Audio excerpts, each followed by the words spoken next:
Hello and welcome back to the Curios Cast. This is episode 2 of season 2. As always, I'm George. I'm joined by Rob and our new host, Tom McLeod. Hello. Welcome both of you. Welcome, George. Thanks for having us again. Hey, no worries. You know me. I'm always up for welcoming you back to the Curios bunker. How long's it been since the last episode? This is probably the shortest we can ever say that it's been since the last episode. It's been 1 month. Been 1 month. I think we're pretty much recording, more or less a month since the last one, because the last episode got released on the 20th, isn't it? I think? Yeah. So this will be the first Curios Cast episode on schedule. Woo! Yes. New schedule manager. Production Tom. quality is going through the roof. That's it. We've gone videos. Welcome to the video. Welcome YouTube. Yeah. Well, so a lot of people are probably housekeeping. watching this. Not watching Yeah, this, I wouldn't actually. say a lot Listening of to this people. on a podcasting app. So if you want to see us in video format, follow our Instagram, Curios Cast, and you'll have some highlights of the episodes on there. And then also we'll have a YouTube channel as well. I'm sure you can search Curios Cast and you'll find it. Yep. The exact channel name will link in Instagram, etc. Yeah. I'll also put Up it on in socials. the description of the podcast as well, Yeah. once we've got that figured out. So big news, we're now not only an audible podcast, we're a video format podcast as well. Oh my god. Has that got a different name? Is that a video cast? Or is it still just a podcast? Vodcast. What does pod mean though? What is the pod? It's actually from like iPod. Ah, Because okay. it was made for that sort of thing, I believe. I mean, you could watch this on an iPod. Yeah, because it was first done. I think when the iPods became a thing, it became a format that made sense for that. Yeah. I think I might be wrong about that. Maybe it was done before iPods and it was an We'll internet fact thing. check it for next episode. Yeah.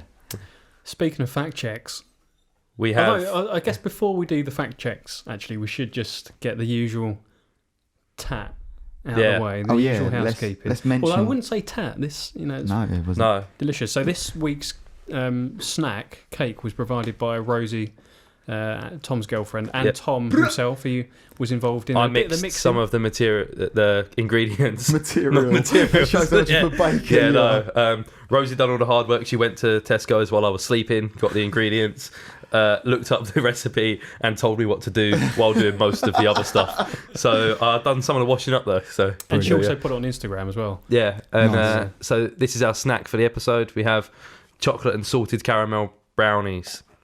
They were They're very fucking good. banging. Delicious. Yeah, we won't Thank eat you them on very air much, because Rosie. it makes our throat all gloopy and stuff. Yeah. Yeah, but no ASMR this episode. Yeah, and no one liked hearing the chewing and like what's the word, masticating. Oh, that is a good word. From episode 1. We got lots of feedback about that episode. Don't worry. And the coffee this week was actually pretty good, wasn't it? Very good. Last week was like as the special, wasn't it? Yeah, something like that. It was just like the Tesco one you can get. This was modern standard as brewed in Tilbury. So local represent, not brewed, sorry, roasted in Tilbury. Are they still? I thought they'd moved away completely from there. I have that fucking cunts. I don't know. We'll have to- Fuck them then.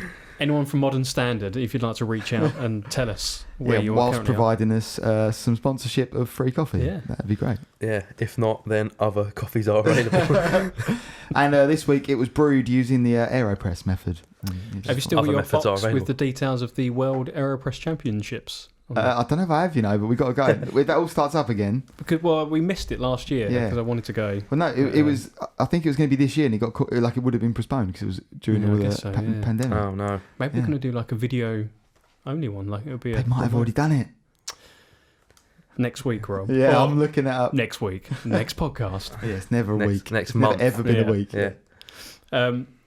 So I guess what we should do is briefly explain before we do your fabulous housekeeping and Yep. your fabulous Thank backtracking. Just explain that there's a slight change to the format of the pod, the Curios Cast. I think everyone is probably well aware that normally we just bring a few weird topics that we've found, weird news stories, and we talk about them and go in a bit blind as to what each other's going to bring, all that sort of stuff.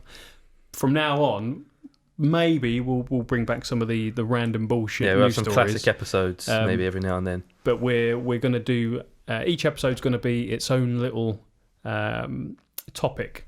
So it might be ghoulies, or it might be weird monsters, or it might be internet oddities, or it might be murders, something Yeah. like that. So this week, This episode is conspiracies. Woo.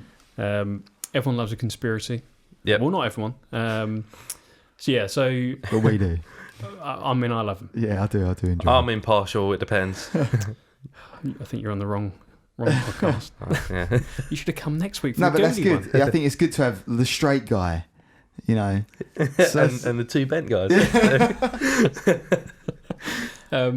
So if people think it's a bit weird that we're suddenly not talking about the Sun newspaper and the Daily Mail and the Daily Star, Yeah. because I found a Bigfoot story. Yeah, I'm not going It's to be changed a talking bit. much about cum or shit this episode, unfortunately. Yeah, well, I'm sure. Much. I will I'm sure bring it we'll find a up. way. Yeah, of course. It Um, tends to just crop up, doesn't it? Yeah, as these there things must do. be some cum in your conspiracy. Maybe. I can shoehorn it in. Yeah. Yeah. There's probably some cum in mine somewhere. I have no doubt. Yeah. Anyway, Tom. Let's go. Yeah, so Tom, you've provided the most journalistic integrity to this. Yeah, Wow. I think podcast, I think on that note, Tom shouldn't go first because I think mine's going to be a letdown. No, afterwards. before Okay, we go into we're the doing a story. Oh, fact sorry. check. Oh, yeah, fact Yeah. check. Right. Yeah. Tom's got So- his- Quite often on the podcast, we will chat shit about things we don't know anything about. And a common phrase is, we'll check that for next episode, or we'll have to fact check that.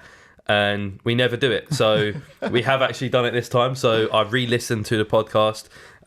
It's actually quite a funny podcast we've got. Yeah, I But, actually listened to it this time. Yeah. I was laughing at my own jokes again. Yeah. Like, I was I in sort the of knew they car were coming up. and I said something and I started cracking up in my car. And I was thinking, like, that was a fucking good one. We probably doubled the listenership on yeah. that episode by listening to Yeah, it yeah, twice ourselves. But anyway, so I guess this will be maybe a reoccurring segment. We'll call it "Was We Chatting Shit Last Episode?" So here is a few things that we said we was going to fact check last episode for today, and here it is. So last month we spoke about the ball semen explosion, where there was a fire in an artificial insemination plant and sperm was flying everywhere, and we had a conversation discussing is ball semen in Red Bull. Oh yeah, and taurine it's and one of stuff. those things that everyone has heard of. Everyone, when they yeah. maybe it was when they was at school or just reading it online, but they've read that there's a chemical that's in ball semen that is also in Red Bull, and that's what we were discussing, and we Yeah. didn't know the answer. Yeah. We did say it's taurine. Yeah. We was like, oh, it's taurine, Yeah. but we don't know what that is. So Yeah. I've looked it up. There is no ball semen in Red Bull. There is taurine, which is an acid that is found inside ball semen. It is also found in most animals, including humans. So if you was to... So it's human semen. I don't know if it's in our semen, but it's in us anyway. Okay. It is a chemical that is in most animals, and it is also in ball semen, and it is in Red Bull. The reason there's that crossover is it's named taurine after the Greek word for bull. So like Taurus and taurine is the Greek word for bull, because it was first discovered by isolating the bile from an ox. So that's where they first found this chemical from an ox. So I guess they just named it after the bull, and then when Red Bull became a thing, there must have been, which does have taurine in it. People kind of put those things together and made sort of like an urban myth out of it. Is that an example of the Mandela effect, or is it not quite? Because Don't it's more speak just about that yet. it's more just a tribal myth, I suppose. Yeah, I think it's more of one of those like urban legends or whatever, like that gets passed down through like school playgrounds.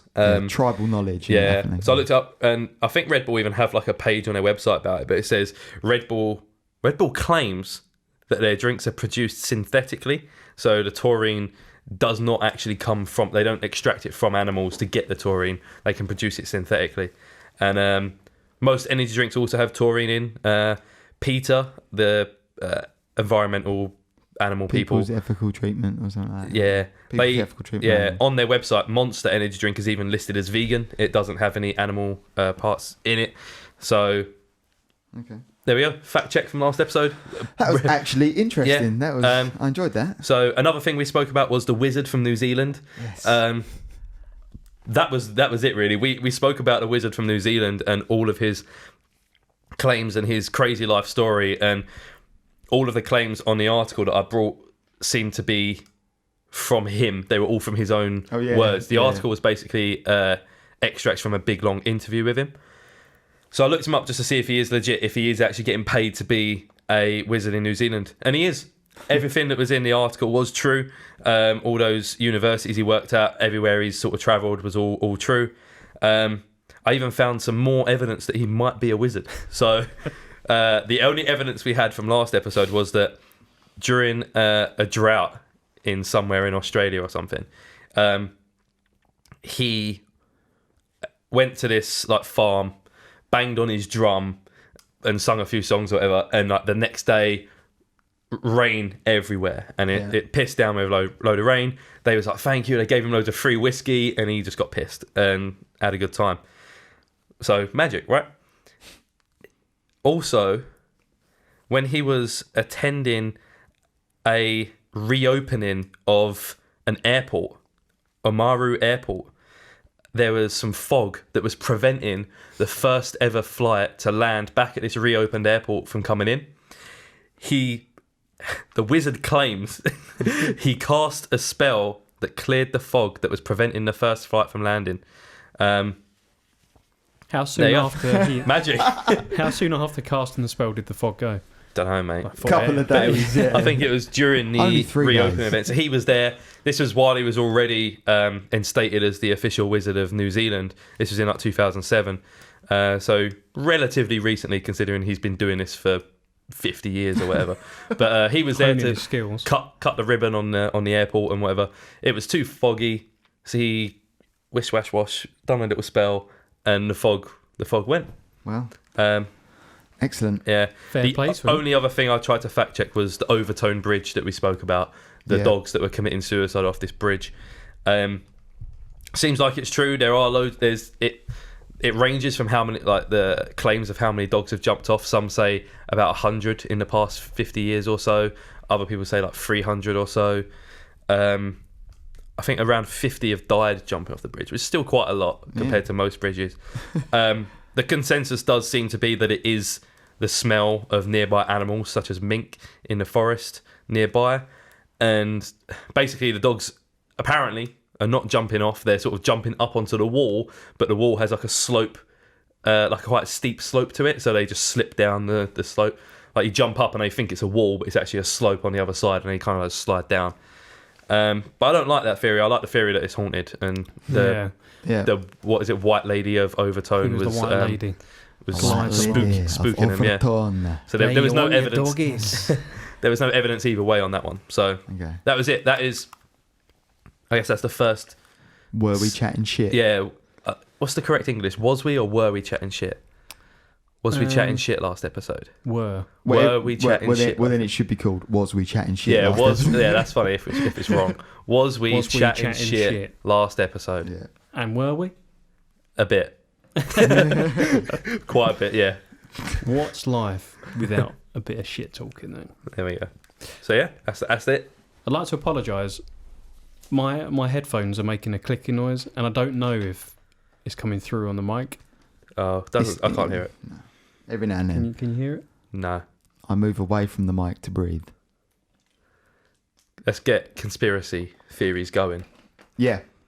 There was there something else we need to say? I can't remember now. No, that's it. Oh, one other apology. Apologies to everyone for the debacle of the upload for last week's episode or last month's episode. Yeah. We had to resubmit it through Apple Podcasts, which took like 4 days. So it was a bit of a pain, but it should all go a lot smoother. So again, apologies if it took 4 days for you to listen to your favourite podcast with your favourite guests. What can I say other than I'm sorry? It's sorted out now. If you listen to this, then you figured it out. Yeah. And we figured it out. Or it's 4 years later and someone's just found this on Apple Podcasts. Or if you're watching this on YouTube, on the YouTubes. Yeah. It's going to be good. We can see that video count go up in real time. We can also put like pictures up. You got that? Yep, got that all in the bag. Yeah, of course he has. Let's go. All right. So Who's got you? I You're going first. want to go Rob? first because mine was very vast that I found it hard. Like I felt like what I really needed to do is spend like 3 weeks writing an essay about this, but I was never going to do that, was I? So Apologies. it's good. It's good, George. Yeah, no. It's good you haven't got video on or anything. I'm having Right? real trouble with my my stand. This is the second stand, isn't it? Yeah. There we go. Is he a bit? It's a bit loose, He's a bit embarrassed. but I think we're okay. We're good. Cool. All right, Anyway. Rob. I want to be convinced. Yeah. Well, mine. You don't need to convince me. Yeah. I mean, well, mine isn't a conspiracy as such. I'm more just going to talk facts about the fact that aliens are real. Okay. Because it's not a conspiracy. There are fucking aliens. I think you probably could have found a conspiracy theory about aliens, though. Well, I haven't done that because everything I've found is 100% fact. So, I sort of, I mean, there's a lot of talk about aliens. There's very popular theories. There are many, many theories. The trouble is with this as well, there is a lot of shit about aliens. So it's hard to really find stuff that's not complete shit. But I think I've picked like most of the popular ones which are quite widely accepted, you know, more so than they are not. Yep. There's obviously a huge amount of naysayers still, but for the general, these are the ones that get the they need to most open their minds. credibility. They do need to open their fucking minds. I mean, I'll basically start with talking about what is known as the Fermi paradox. So, does anyone know what the Fermi paradox is? I think I've heard it before, but I forgot. Remind me. The Fermi paradox is basically, I'll give you just the opening statement from Wikipedia because it just sums it up. The Fermi paradox, named after Italian-American physicist Enrico Fermi, is the apparent contradiction between the lack of evidence for extraterrestrial civilians and various high estimates for their probability, such as some optimistic estimates for the Drake equation. I'll explain that in a minute. But it basically means it's odd that there's not much evidence because it seems very, very likely that the probability of extraterrestrial life is very high. So there's like millions of stars in the galaxy, all of which, and then the universe, and there are many that have the same sort of distance to the sun, the planets around them, that are the same distance to their star, etc. as we are. So like there are many that have very high possibility of life, in the same way we do. So it's just like the chances of there not being extraterrestrial life out there seem like quite low. It's almost like there just is. But then it's like there's a contradiction between, well, how comes then we haven't made definitive contact yet? Yeah. They're hiding. But and then so around that theory is the other theory that apparently there's a theory that is called like the zoo theory or the zoo hypothesis, and it basically speculates that aliens have at some point came down and we're sort of just like a zoo experiment. Yeah, we're being observed. They're watching this podcast. Yeah, well, exactly. They could be talking about us, right? Because we're going to tag aliens and stuff. Terry the alien.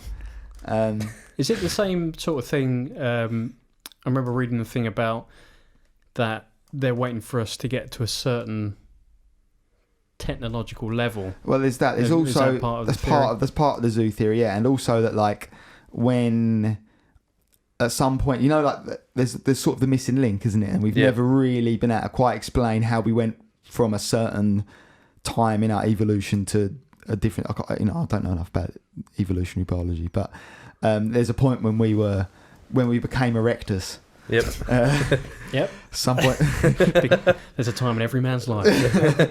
And and there's like an unexplained gap almost, and the zoo hypothesis. One part of that is that aliens came in and just gave us a zap and went like, let's accelerate them to this point, so we can sort of study. Watch shit happen. Yeah. And then I'd do that if I was an alien. Well, exactly. That's part of it. It's almost like it was. Some people say it's kind of just because they can and for the crack, and others is just like that's just part of how civilization has then been going on since one of the early civilizations could have been 100 millions of years ago, and they've got to such a point now where they and we'll do it next. And then there's other theories that are like, well, it is, there's like an overall sort of autocracy around the universe. So there's like an agreement that you don't make contact with these lower life forms. But then like, if that's true, just knowing how many humans there are and the likelihood of us all to obey the rules is not. Yeah, if us as a species had discovered aliens and we all had the means to contact them, there would be no way that everyone would go, all right, we'll leave them to it. It's like someone would go and like try and fuck one of them. Yeah, it's like the same reason why I would. People can't even all wear masks, so No. Yeah, exactly. Yeah. And like the same reason, like a company perhaps won't tell all its employees about some secret information because someone's gonna fucking tell if enough people know. Like, so there's that. But maybe not. Maybe if you reach such a higher life form status that you understand, everyone widely understands the importance, and perhaps ego has dissipated to, and we have evolved, or they have evolved beyond the need to have selfish beyond ego. Yeah, and because the only reason you do something selfish is really for your own ego. Yeah. If you had the lack of that, you would all understand the greater purpose. Or just for funny, like just to be fun, right? Yeah. Like if there was aliens out there and someone was trying to contact them, it might not be because of ego. It might be because they want to do like a funny prank on them or something. Well, this is where we get to the thing, Oh, and here it's we kind go. of like, well, yeah. So they sort of are doing shit like that, perhaps, because you say there's no definitive proof that we've seen aliens, but there's fucking shit tons of possible sightings of aliens. Like, some of them are bullshit. It's hard to wade through the bullshit. A lot of people's other takes on it are like, it could be a million other things. It could be like weird drug trips, psychosis, to like people just making shit up because they want to be famous. They want something to talk about. Or some people have genuine, what's the word, hallucinations. Yep. But they're like, so one of the most famous, so I'll go back to like probably the most famous like abduction story. It was basically all abduction stories from this point onwards kind of went like this, but they were the first people to really be abducted by aliens. They were at least the first people to publicly sort of speak about it, and everything after that, the idea of like, some farm road in America and a flying saucer appears and abducts people up, and then, almost, I'm sure they probably reference this a little in Men in Black in a way, on purpose probably, or just a general idea, I guess. But, the first scene when he turns up at that house. But it's like pop culture. Yeah, kind of, yeah. These people done it before it was cool. Yeah, so like this is one of those ones where it's like, it seems a bit more likely, because like when you look back at it now, you go, nah, they're all fucking like, it was like, at the time, no one had ever really said any shit like this. The names were Barney and Betty Hill, and it was in... I know it very well. Yeah, I remember like reading, there was like a period of time where I think it was like the 50th anniversary of it or something like that, or maybe even a bit more. Well, it was 1961, so yeah, 50th anniversary would have been 2011. Yep. Cool. September 19 to 20. It was the first widely publicised report of an alien abduction, right? And the incident came to be called the Hill abduction and the Zeta Reticuli incident. Zeta Reticuli is a place, they basically... they stated that they'd been kidnapped by aliens who claimed to be from the Zeta Reticuli system. The Zeta Reticuli system has then continued to come up in lots of different shit. So it's almost like, is everyone else just buying into that bullshit? Isn't it also the closest star system to us? I was going to ask, is that actually a star system? It is actually a star system but it was one of those things where, like, I think when they said it, we didn't really know about it. Wasn't there a thing as well where I'm probably stealing a bit of your thunder maybe, but I'm sure because they hypnotised them after, right? They did, yeah. And I'm sure she drew a map or something. Something like that, yeah. And it matched the star map of this Zeta Reticuli system, which at that time wasn't mapped. Yeah. I couldn't draw a fucking map of my house, let alone a fucking star system. Yeah. Exactly, that's what's weird. And another thing as well is that they were an interracial couple, which at the time, 1961 in America... Yeah, go. Some places it was illegal. Yep.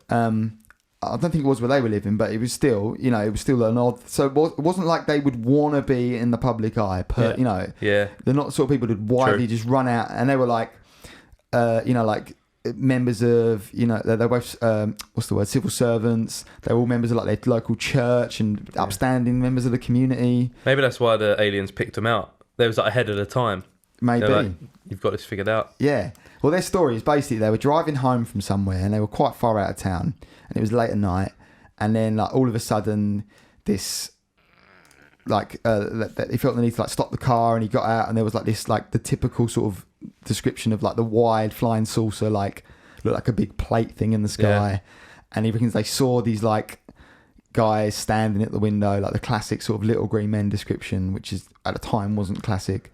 And then they sort of blanked out for a couple of hours as far as they know, and then they were like 20 odd miles away from where they were before, in their car again or something. But yeah, they went when like, they did loads of like hypnotherapy around them.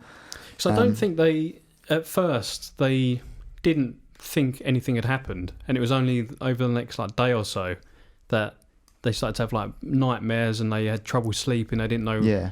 And then it all came out in the hypnotherapy, didn't it, or something like that? Yeah, I can't quite remember if I got to. Yeah, I don't think at first they were like, shit, we've seen a spaceship. Yeah. They sort of didn't know, were a bit disorientated, and then were having bad dreams. I think especially the wife, maybe. Yeah. I'd fucking love to get abducted by aliens.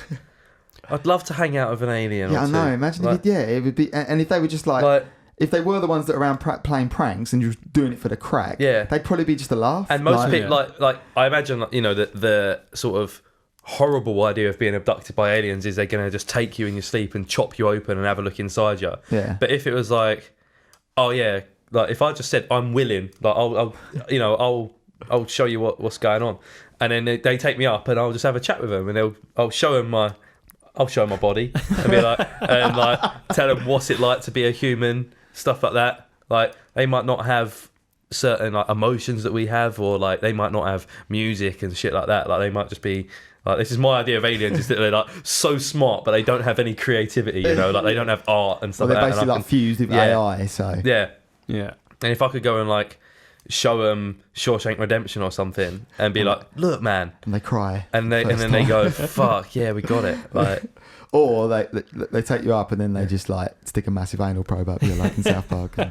Yeah, I mean, and call your bummo out like a cow. Yeah, I'd be willing to go a certain distance to like hang out with an alien. Like if they was like, all right, you have to hang out with aliens, but they'll stick like a little probe up your bum. I'll be like, that's probably worth it. That's fine. It depends on how big the probe is, I think. Like, and how many aliens up there. What was that? How long it's going to be up there for as well? How long it's going to be up there? You don't want to be like a full 24 hours. Not the whole time, no. Just strapped in. Yeah. Yeah, like, if it's just from now on, you have surely the idea of an anal probe is it stays with you. Whatever. So they're not just sticking it up there. It's they want to like track you or something. No, I always thought like an anal probe was just like a. Like probing to see what's up there. But I never understood. Yeah. What's the point? Like, what's up a bumhole? Yeah, there's more interesting stuff going in your mouth. Yeah, or just slicing you open with some sort of alien. Yeah. Or they might have like everything that we have, but just better.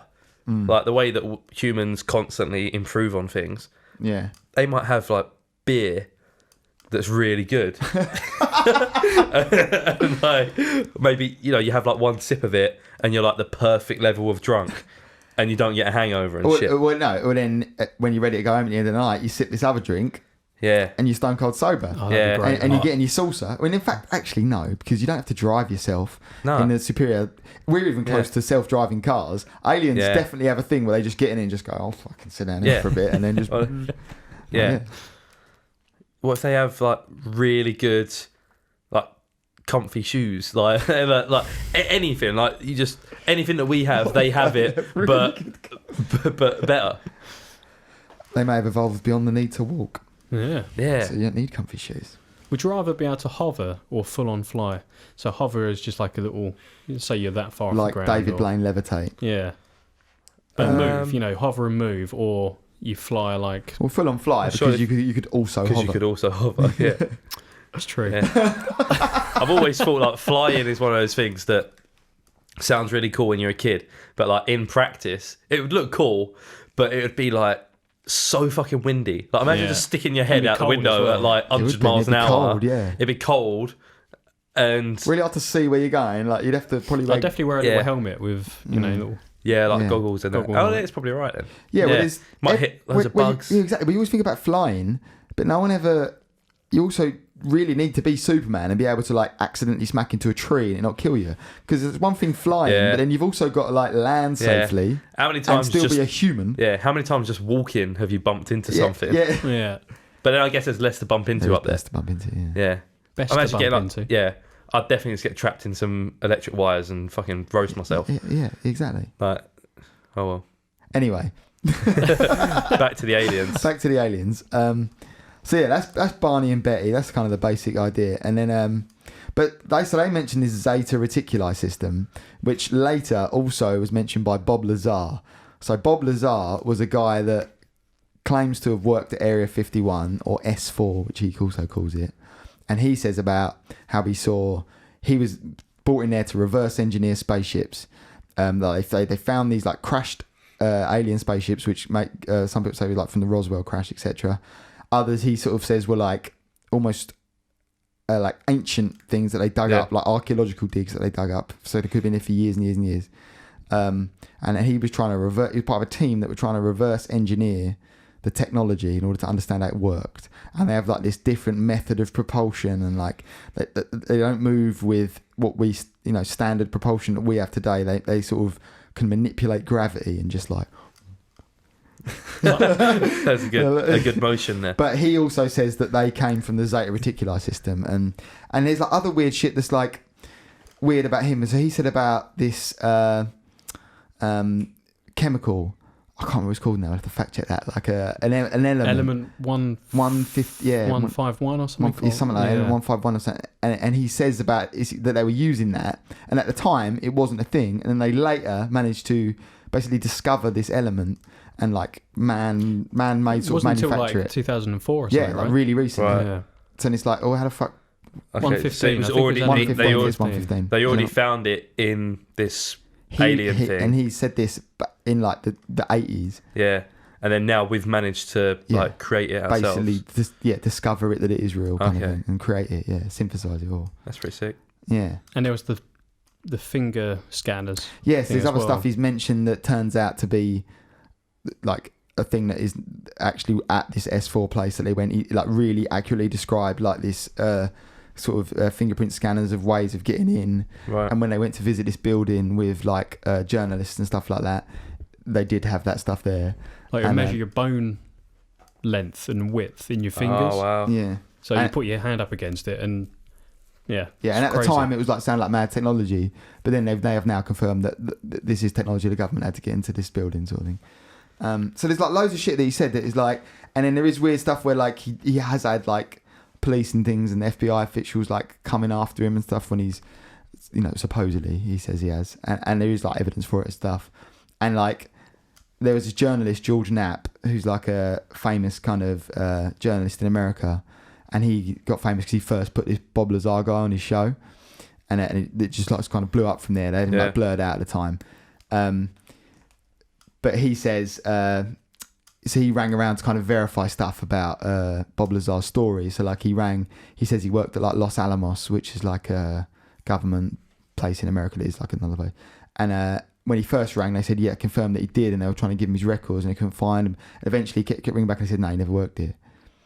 And they denied that he worked there. But then there's like newspaper cuttings from when he was, because he'd like made like a jet car, and there was a newspaper article about it, and they mentioned that he was a Los Alamos scientist then or something. So there's like loads of really weird shit, and it's kind of like university records got wiped. they got wiped as well. Yeah, to say it was at MIT, and and that got wiped. And again, there's another thing. It was just George Knapp guy rang it and asked for it, and then all of a sudden he rang back and they said he weren't there, and he was like, "That's bullshit."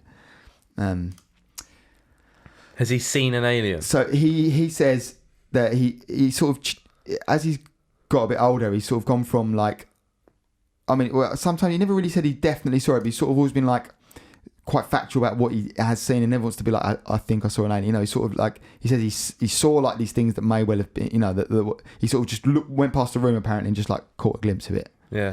And that was it. But there is another dude, I can't remember his name. I didn't write it down. It could be J. Allen Hynek.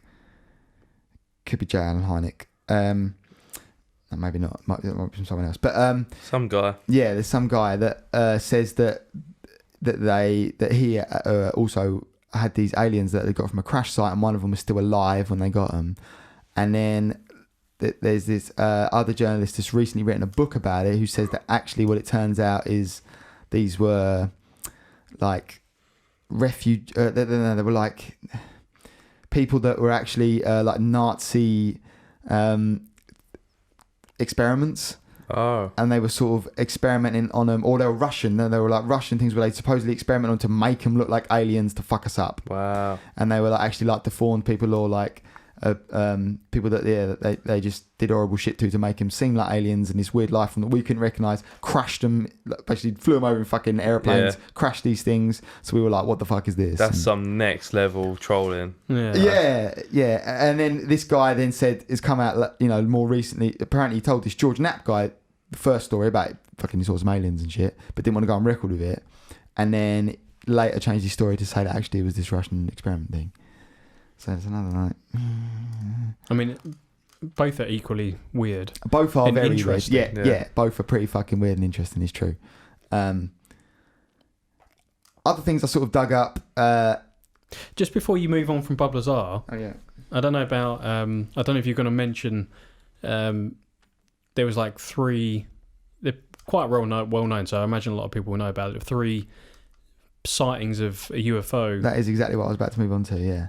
Are you talking about how it links back to, again, what Bob Lazar said? Yes. I'll let you do it then. Yeah. So. Didn't want to segue away from your piece. Yeah. Well, so yeah.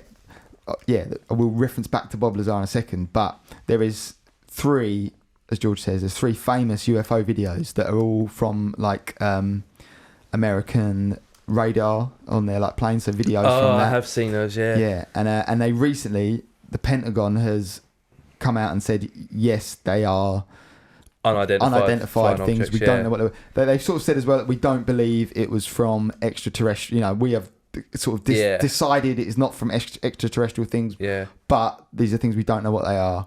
Kind of like a brief description of one of the videos. I think like the most popular one is that it's from like a fighter plane. Yeah. And you're seeing from like the camera of the fighter plane, and it's locked on to this object that's flying in the air, and it's flying at a really weird trajectory, and it's going really fast, and you can hear the fighter pilots talking to each other, what is that? And they're like, I don't know, it must be something like that. And they're like, nah, and they don't know what it is. And then it just fucking like flies away and it's gone. Yeah. And they're like, where'd it go? And they can't find it. So I think that's the video called The Gimbal. Okay. So it sort of moves in this bizarre way, and it sort of banks like this to kind of fly off. Like, right, it was like this way around. It goes from like horizontal to vertical, and which then is like flies. an odd movement. And yeah. They also... So you could say it goes belly up. For people that are not watching the video. Exactly, so correct, puts its front belly in front, goes up. You can watch Rob's arm movements on our YouTube channel. As George was saying, Bob Lazar also describes the way that he saw these ships move in like, what's the word, like demos where they managed to get them to fly and stuff like that. And he describes it moving in kind of that way, like much earlier again. And these guys, unrelated, I very much doubt they looked at Bob Lazar. They might have done, but still. And you can sort of see it in the radar video, the way it kind of moves like that. The other famous one is by a guy, Commander Fravor, David Fravor, I think it is. And he's another, again, like quite decorated, not RAF. He was a Navy pilot, wasn't he? Navy SEALs. Is that what they're called? Navy SEALs, man. No, I think it was just like a Navy pilot. Whatever they call them. And his one, they call it the Tic Tac, because they were shaped like little Tic Tac objects. And again, it was picked up on radar. But with his one as well, he talks about it and says that they actually actively jammed their radar. So whatever it was they sort of locked onto and were trying to follow, they jammed their radar, which is an act of war, which is a known act of war. If someone jams your radar, it means that's classified in like... it's like an aggressive act. Yeah, seen as an act of war. And they were already out there trying to find these things. So there was different movements that had been going on, like exercises where they've been flying out from a naval ship. and they were basically sent out to look for them because they were like these unidentified objects that were flying in their kind of restricted airspace. Yeah. So they'd gone out to look for these things, and they saw them, and they were like, yeah, these little tic-tac shaped objects, which again is locked on the radar, and yeah, it was actively jamming their stuff, and it flew at like ridiculously accelerated from like 0 to 200 mile an hour in like a split second and stuff, and then eventually, and he says I think it's these guys who could see it with their eyes as well, could see it flying above the water and stuff like that, and it was almost like mimicking their movements. And then it just fucked off. I think when they were flying, they were fairly high in the the jet, and there's two of them in one jet, and they saw the Tic Tac object like quite That's far, it, yeah. just above the with surface their of the eyes, water. like, yeah. And they said that there was something else below the water. It was like a cross shape, Oh, that's it. Yeah. like visible on the water, and this Tic Tac thing was sort of zigzagging over the surface of the water, but sort of jumping. You said the way Bob Lazar was talking about how it moved by defying gravity and shit like that. He said it looked like it was sort of jerking around, like it wasn't. Yeah. There was no jet. Like no acceleration or deceleration, just it moves. And like, there was no quick. like heat from it either. So obviously all their jets, the fight, their equipment can tell you like the temperature of whatever object is around and it wasn't a hot object. So there should be like, there was jet propulsion coming out of it, there should be massive heat and signals. to like jam a radar, if that was an earthly being, that's quite a ballsy move to like jam like an American Navy pilot's fighter pilot's radar if that's an act of war. And there is some dude's video where he goes on and says about how it's a bird, and he has this really like long explanation as to why it wasn't an alien. And some of it sort of makes, but other it does seem quite reaching again, and it's just like, and this is a trained fighter pilot. You'd think he'd be able to tell if it was a bird on his radar. Do you know? What I mean? It seems like he's probably seen a lot of birds. On his radar. With that one, he like the footage you see of it is from like a pod that locks. You're right, Tom. Yeah, my stomach's funny noises over there. It like tracks targets. So like the pod locks onto something thermal, or it locks onto an object. Yeah. And you mean in the plane? So they picked up, and then but they could see it. So they're visually seeing this thing from. I'm sure I heard him say it was like 10,000 feet up, 8,000 feet up. Which so I mean, close, you're not going to be able to see a bird from 8,000 it was pretty feet. fucking big. It must have to be. That'd be a huge bird. Yeah. But then when they were going down and it was coming up towards them, that's when it shut off. Yeah. So I mean, it's weird. It is a weird one. It could be like some weird aliens. anomaly, but I find it difficult to think it's going to be like a bird or anything natural. Or another argument was that it was like a drug smuggling little plane, or like a submarine, like a mini sub, or like a little plane they were using to smuggle drugs down to Mexico or something. But again, like, if they've got what really sort good of cartel's got some mental little mini jet which can defy like the American government for years, and I mean, who fucking knows? Like, they got a lot of money, the cartel. Or obviously other people have said, the idea of investigating is to make sure it wasn't a threat to national security. So is it like, that's why they've always, and they have publicly like admitted that they were looking into UFOs, etc. And they claim that they stopped at points, but everyone always says, well, they haven't. They just told us when that one ended. And it's because to make sure it's not a threat to national security. There is an unidentified flying object. You need to make sure it's not the Russians or whatever, which is like another thing that I found was, and it's actually on FBI records, like FBI's website, vault.fbi.gov. And it's from a thing called Project Blue Book, which there's since been like a TV series made about it. I haven't actually watched it yet, but I might check it out. But I found it when I was looking this up. And it's talking about one of the early like FBI files. So like FBI files of when they looked into unidentified flying objects. Yeah. And but then they claimed it ended at a point, and then it's like this really weird document that I read this morning at like 6:30 when I'm over that really awesome coffee. Made one of the greatest coffees I've ever made in my life this morning. You said that last month. No, it was from the same brand. Enough bad coffee. It was fucking great, honestly. Do you want to wank them off or something? Oh, mate. Jesus. What brand is it? Foundry from Sheffield. Oh, and I made it with a V60. Is that not what we drank last Well, yeah, I think it No, might I be. said about having it, but I was meant to bring it, but I didn't have it. Right, okay. But Yeah. I'm actually on my third pack now, and it's like 20 quid a bag Fucking for like hell, 500 mate. grams, but it's unbelievable. In fact, I'm probably not going to bring it to the podcast because No. I don't want to share it with you because it's fucking expensive. Maybe once I'll have to. But I made it with a V60 and it took like 12 minutes to do it. And it was, anyway. Boring. Aliens. Yeah, aliens. How good coffee do you think aliens have got? Aliens have got the shit. If you think that coffee is good, you're going to get a coffee that's going to make you come. Like, it'll be so good. This morning I will have orgasm coffee, please. Yeah.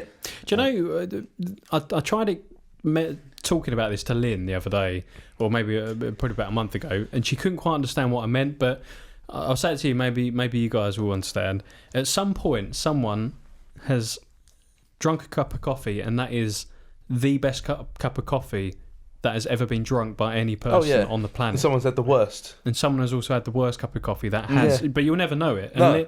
Lynn wasn't following me I on thought it. this, yeah. And you can... The best cup of coffee is like it is a difficult one because of it's subjective, I was right? going to say, So- that's what Lynn subjective. said, So you know, there's no but- factual. But I said, just without any like opinion, there's no opinion on it, just by like mineral content, everything that's just, strip it right down to its basic level of how good things are depending on just nature. Someone's had that best. Yeah, No, and they but- probably didn't even appreciate. They probably went, "Oh, that's pretty good." Yeah, And I that think was there it. is true that there's perhaps the ultimate ratio, Yeah. but best is subjective. Yeah, Someone else is. that is true for someone out there has had the longest piss Yeah. ever. And Yeah, that's true. And they don't know That's who true, it and they is. don't know Like it, yeah. someone's had the longest. Yeah, Yeah, someone But- has produced the most cum ever. someone. Yeah. Someone's done it. Yeah, You know, and it earlier could be when me. you said that we weren't going to talk about cum on Yeah. this. I said we Yeah. probably were going to talk about cum. No, it's you. wasn't it? I mean, I think I've spoken about aliens for quite a while now, but that's pretty much I the could sum speak of for it. aliens for hours. Yeah, I could go on about it all day. Really, there's so much. Have you, on the topic of the Tic Tac video? What the only thing that makes me not quite buy into it as much is at the end they said that this Tic Tac, this object, disappeared and then reappeared on radar, 150 miles away at their next rendezvous location. So on this mission they get sent out. So it disappeared from where they were and then reappeared exactly where they were supposed to be going to. Yeah. And then obviously by the time they got there it was gone, then it vanished from the radar. That's the only bit that sounds too like a movie Too perfect. to be Yeah. true, It does, Like, doesn't the it? aliens knew they were going to be there. Yeah. And How did they know that? But And I mean, there's no reason why they wouldn't if they Yeah. can like Yeah. tap into. yeah. But then also Yeah, if they were that smart that they can, travel light years to get here and have all this technology, Yeah. would they be like, "Oh shit, they've seen us. Let's bounce." You know what? Let's go where they're going. Yeah, but it's probably Yeah. just to be like, well, Yeah. just look what we can do. Yeah. Well, that's the other theory that there are a lot of stuff like that where it's almost like a Leaving the breadcrumbs. trickster thing to kind of like yeah. Yeah.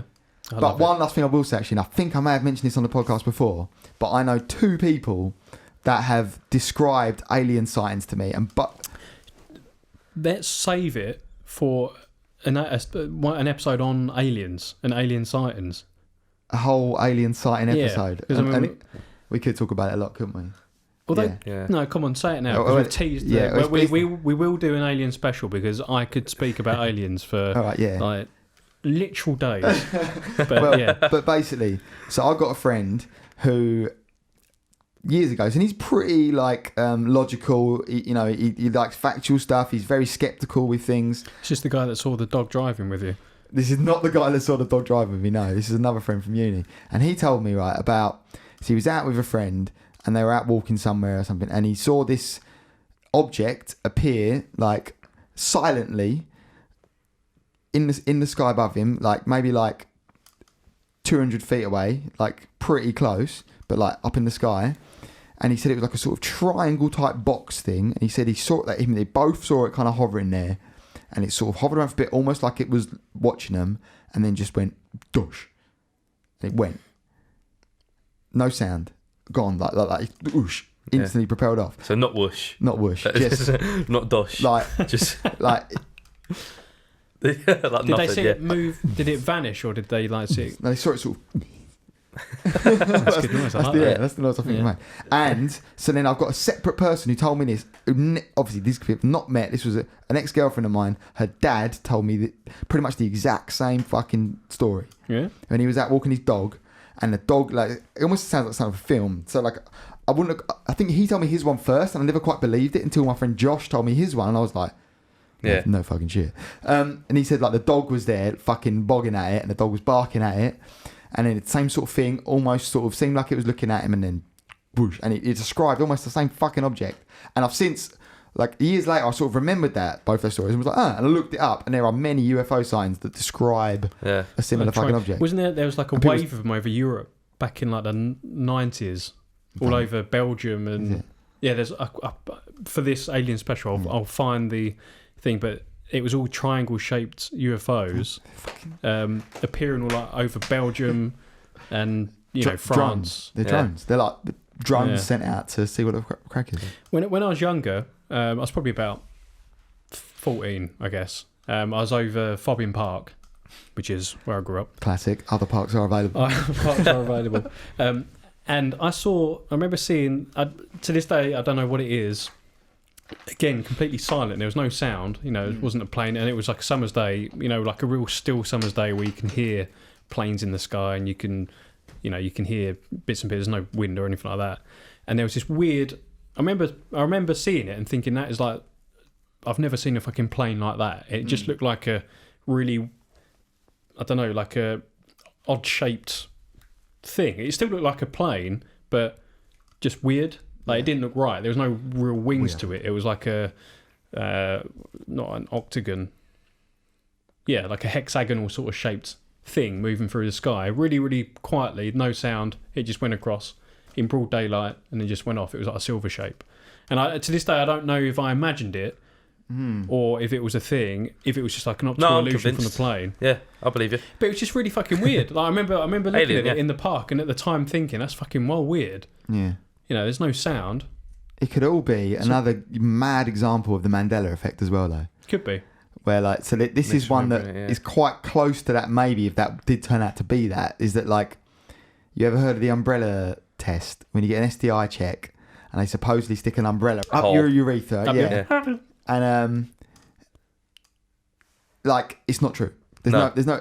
If you Google it, all you find is loads of articles that say that never existed, not true. But there's people I know that are like, I had it. It is fucking true because I had it. And there's other people like, me mate Gal had it. But other people are like, no, I fucking had it. And it's like, well, you didn't because it ain't true. What probably happened is you had a cotton wool bud stuck down there like everyone does because that's what they do. And it's fucking horrible. Yeah. And you weren't really looking because why are you? Like, you're like, and you think that's what it was. And then your head's just remembered it like that. So it could be the mind's fucked. It could be a similar thing with the alien sightings where maybe they did hear it somewhere and they don't remember that they did, so they've remembered it like that now.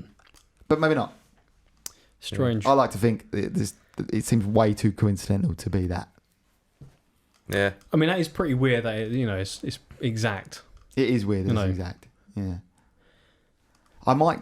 Oh no. I once thought that I'd scored the winning touchdown for us in the Super Bowl, but it turns out I just saw it somewhere. And it turns out it's Mandela effect.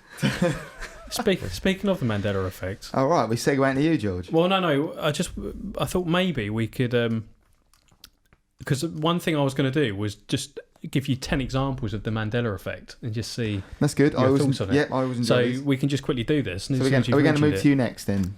You do the Mandela effect and then move around. I think. I'll go. Tom can go next. I don't mind. You can't go last. Do the Mandela effect. Though. I think I've read these before. Yeah, they're quite classic. Yeah, I enjoy them. Go on. Always classic. Monopoly Man's monocle. Yeah, that's a classic. Absolute classic one. Is it what? So he doesn't have one. He doesn't have one, does he? Yeah, but in your head. Yeah. You should pose these to us in a. Does the Monopoly Man have a monocle? That's what I want you to do to me. And the answer's no, right? The answer's no. But this is this is why I want you to do the rest of them, please. So a lot of these are going to be American. They're a bit more American. Things. Right, like Mr. So have you seen The Silence of the Lambs? Very long time ago. So I think I've read this article as well. Yeah. So in he doesn't say good evening, Clarice, does he? Yeah, hello, Clarice. Yeah. Hello, Clarice. And what does he actually say? It says good morning. Okay. But they say Clarice in a melodic tone, apparently. That's what people remember hearing. Yeah. But I guess it's people that have read the book and seen the film, and you're misconstruing it between the film and the book, and then... And people have done impressions probably since and done it that way. Yeah. And that's what you remember. I mean, it's similar. It might even be on the list, like the Star Wars, where Darth Vader doesn't say, Luke, I am your father. Yeah. He says, no, I am your father. Yeah. Because Luke says, you killed him. And he goes, no, I am your father. Yeah. I think the reason that got mixed up is because, to quote it, if you was to write it online or if you to put it on a T-shirt or whatever, just saying, no... there's no context. I am your father. It's like, whose father are you? So they have to write Luke, and then that's what people are so confidently they've heard Darth Vader say it. Like you can imagine him saying it. I remember it being, "No, Luke, I am your father." Nah, that's what he says. Strange. No, I am your father. I am your father. Yeah, like that.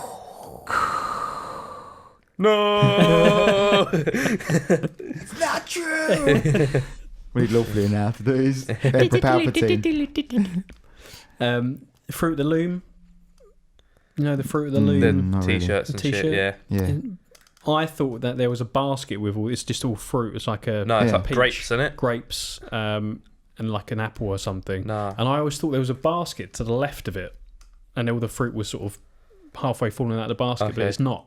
No, it's like hanging. It's just a bit of fruit hanging, it's just here. Okay, yeah, I see. Yeah, but I always thought there was a little basket to the side of it, but there's not. Strange, and a lot of people have said the same thing. Mona Lisa, is she smiling or is she sad or is she frowning? It's just a plain expression, right? It's an agnostic smile, isn't it? Like her eyes are smiling. Yeah, so people think that she's frowning. People are convinced she's frowning. She ain't got eyebrows though. I know that. Yeah. And there's been like years of study on this as to whether she's smiling or not, and apparently they've looked into like the layers behind, the painting, and because painters never used to paint over it. There's a whole different Mona Lisa behind it. Yeah, like X-rays or something. So what? She's neither smiling or frowning, really. Yeah. But people are convinced. Yeah, that she's big cheesy grin that she could have smiled. Yeah. Got a little peace sign. This is a classic one. I remember this briefly from when I was younger, but I think it's more of an American thing. The Berenstain Bears. Yeah, I've heard a lot about this. This is a classic. One. I didn't remember spelled with a steen or is it a stain? I can't remember which one it is. Yeah, it's like Stein, like Einstein, right? No, it's not. Stain. Oh, stain. Yeah, but it should be Steen. Yeah. But I think that's just because Steen is just a common, fairly common name probably in America. Yeah, Berenstain is weird. Stain is a strange thing to have. There's lots of people though who say that using that one as an example is, and then go on to say it's about any Mandela effect, but that's an example. People that remember it as Stain are actually from a parallel universe, and they've at some point accidentally jumped into this reality, like an alternate reality, and now they are this, and so they remember it as that because in their reality it was Stain. Imagine how fucking lame to travel between parallel universes and the only difference is one letter in a fucking bear's name, and the Monopoly man has a monocle out there. Yeah, that's the only, you get this fucking magic portal, some alien comes down and is like, Tom, we've heard you talk about how much you want to hang out with aliens and show us the technology. We're going to transport you to a different universe, like that parallel one. And I'm like, fuck yeah, that sounds sick. I'll switch it over and I'm like, what's different? I'm like trying to find the flying cars. And I'm trying to, still in the same job. I'm trying to drink the best beer ever. And it turns out the only thing that's different is it's like, some fucking bear in America has got a slightly different name. I think the idea is you don't actually know that you've made the jump until you hear these little clues like that and you're like, what the fuck? That's so stupid. I think it is one of the ones that's like meant to be a stupid conspiracy theory. Like no one, but then now, like with any stupid conspiracy theory, people actually start to believe it. Which I'm pretty sure the flat Earth thing was started as a joke. I'm almost certain it was like some guys on Reddit got together and went, let's see if any fuckers believe this. Yeah. And then people really believed it. Well, it's true. It's your conspiracy flat Earth. C3PO. Yep. Gold all over, right? No, doesn't he have like his arm is like a different colour or something, right? Do you reckon, Rob? Well, I reckon he's not gold all over, but in my head he's gold all over, yeah, but I'm sure he's not. Well, in the new films, he's got a red arm, hasn't he? Yeah, For some reason. he loses it and gets another one. It's like in a little Yeah, I know. side story. But so in the first one, he had a silver leg. That the lower bit of one of his legs was silver, Leg. Mm. Okay. which I didn't know. But I mean, the first time I saw Star Wars, I'm not going to pay attention to that. It's just a robot. Love it. Go next. This one, I mean, I didn't see this film when I was younger. Shazam with Big Shaq in it. No, I never saw this. No. I've heard this one as well. But Yeah, it's a bit American. people think it was Shazam, but it's actually Kazam, the name of the film. This is the poster. Oh, yeah. I think that's probably more of an American thing. I don't remember that film Yeah, that was a bit at of an all. American thing. Um, One thing I've got to make us aware of, we think we've only got 2 hours to film, and we're already clocking in over an hour. Yeah. Are we? Yeah. Jesus. If it stops recording, can you start again? I guess so, yeah. Yeah, that's fine. Yeah. It'll beep or something, Oh, sure. yeah. Yeah. Yeah, carry on. Oh, unless that's when I run out of space. That's when I Yeah, run out of maybe. space. What? There's not even 10 on it. Brilliant. What Cool. a great list. All right, we'll move on then. We'll move on. That is the Mandela effect. Maybe it was the Mandela effect. You thought there was 10 Yeah, you on thought there. there was maybe, 10. yeah. Yeah, in another universe, the writer wrote a couple more. That was the only difference. All right, shall I move on to my one? Yes, please, boy. Tom. Okay, so my conspiracy theory. No. I am presenting to you the facts that the Denver airport is has a secret underground lair for the Illuminati, and that is their base in which they are controlling the world. They're controlling all of us, and their big base is underneath the Denver airport, and that is where they are establishing the New World Order. So I'm sold. It's Sold, obvious. It's yeah. so obvious as well. And after this, if you don't believe me, then you're just a fucking idiot. So I guess a little bit of backstory. We know what Freemasons are.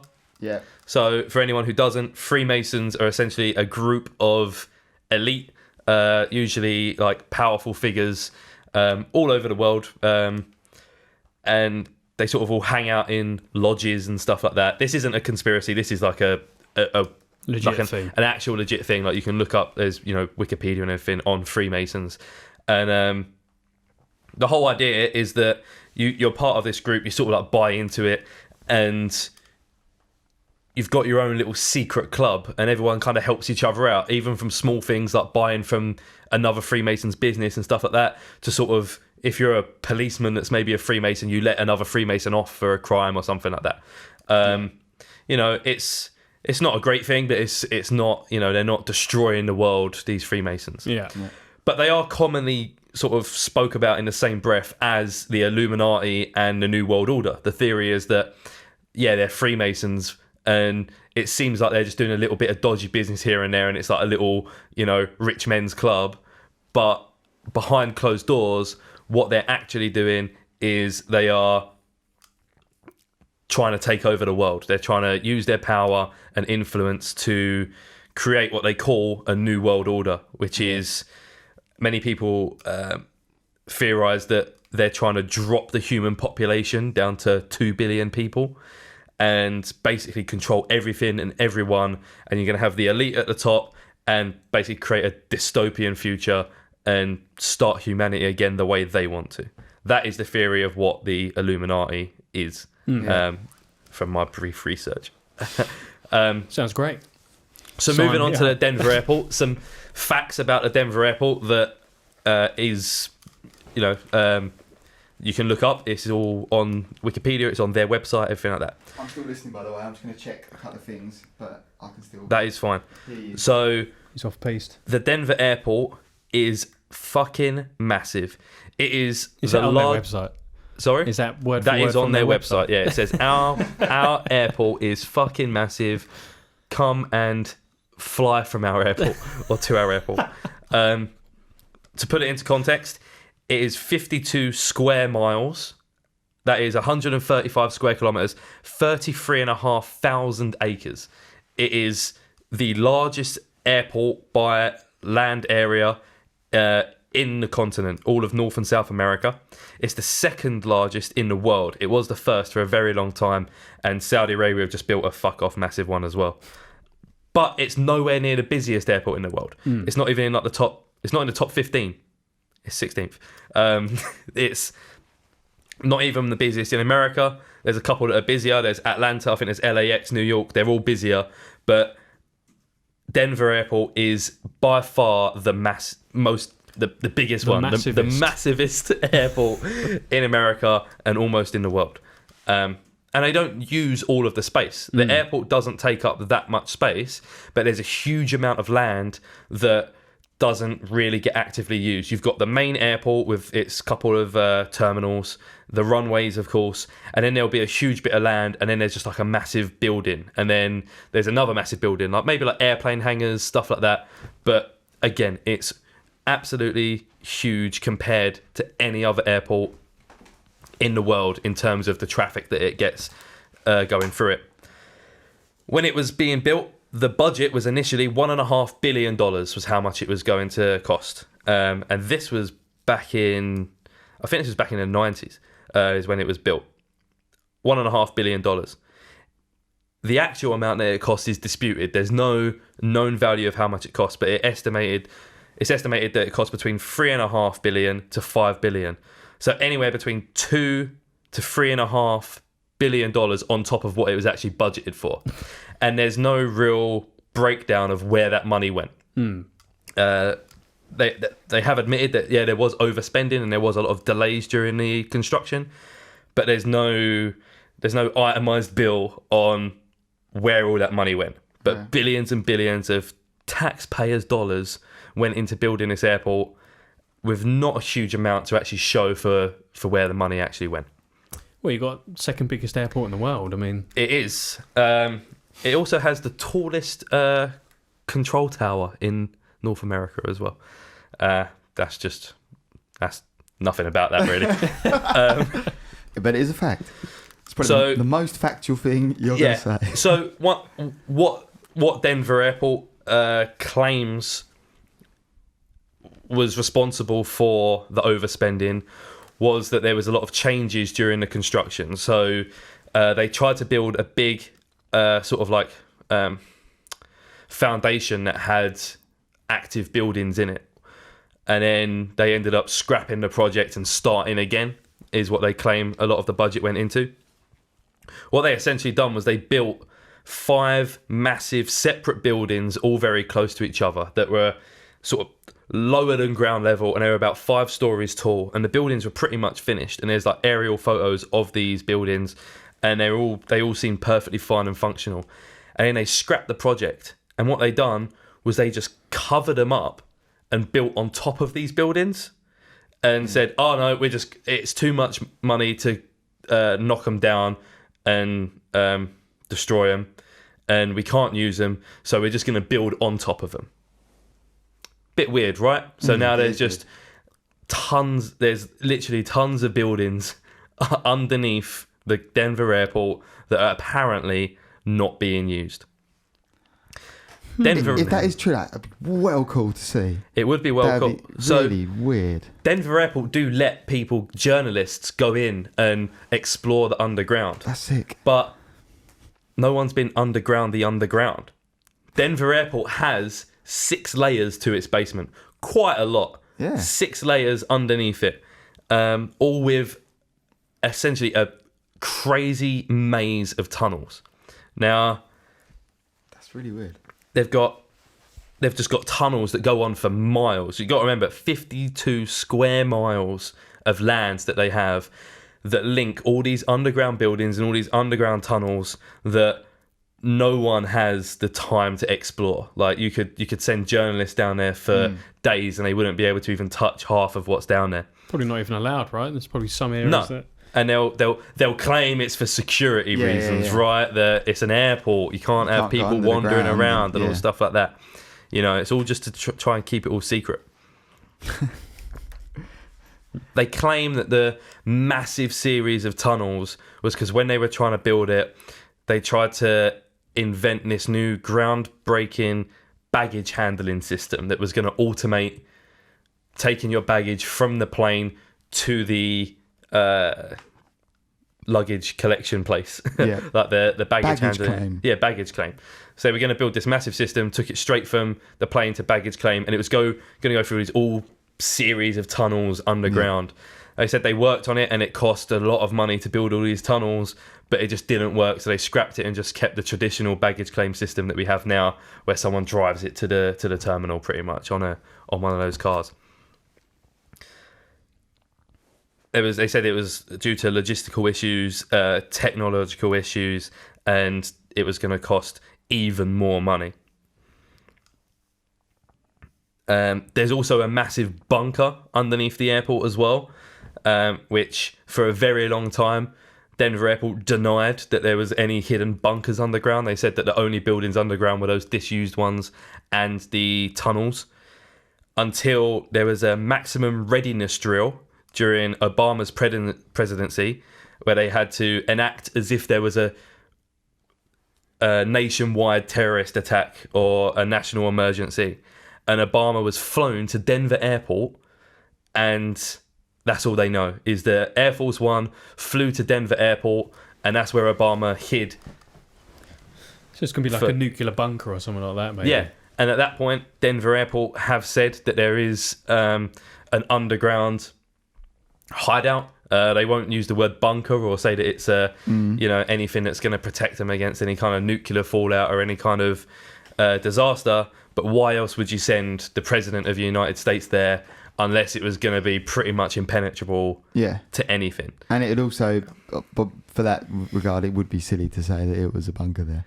Yeah. Because then you could just bomb that directly or something. Or, yeah. And you would think that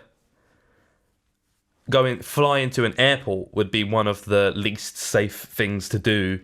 Yeah. During a maximum readiness drill. If he was trying to be as safe as possible, you'd think surely he would bunker down in the White House, which pretty sure has a big fuck off bunker underneath it. Yeah. Sure, the White House would be like, if the Russians sent a nuke, they'd be like, White House, fucking get that White House, right away, right? Yeah. But instead, no one's gonna bomb Denver, Colorado airport. It's too big. You can't bomb the whole thing, right? It's unbombable. So they're just some facts about sort of like the construction, the overspending. The time it took to build it was years after what it was originally planned to be, and just the sort of made up logistical reasons behind it all.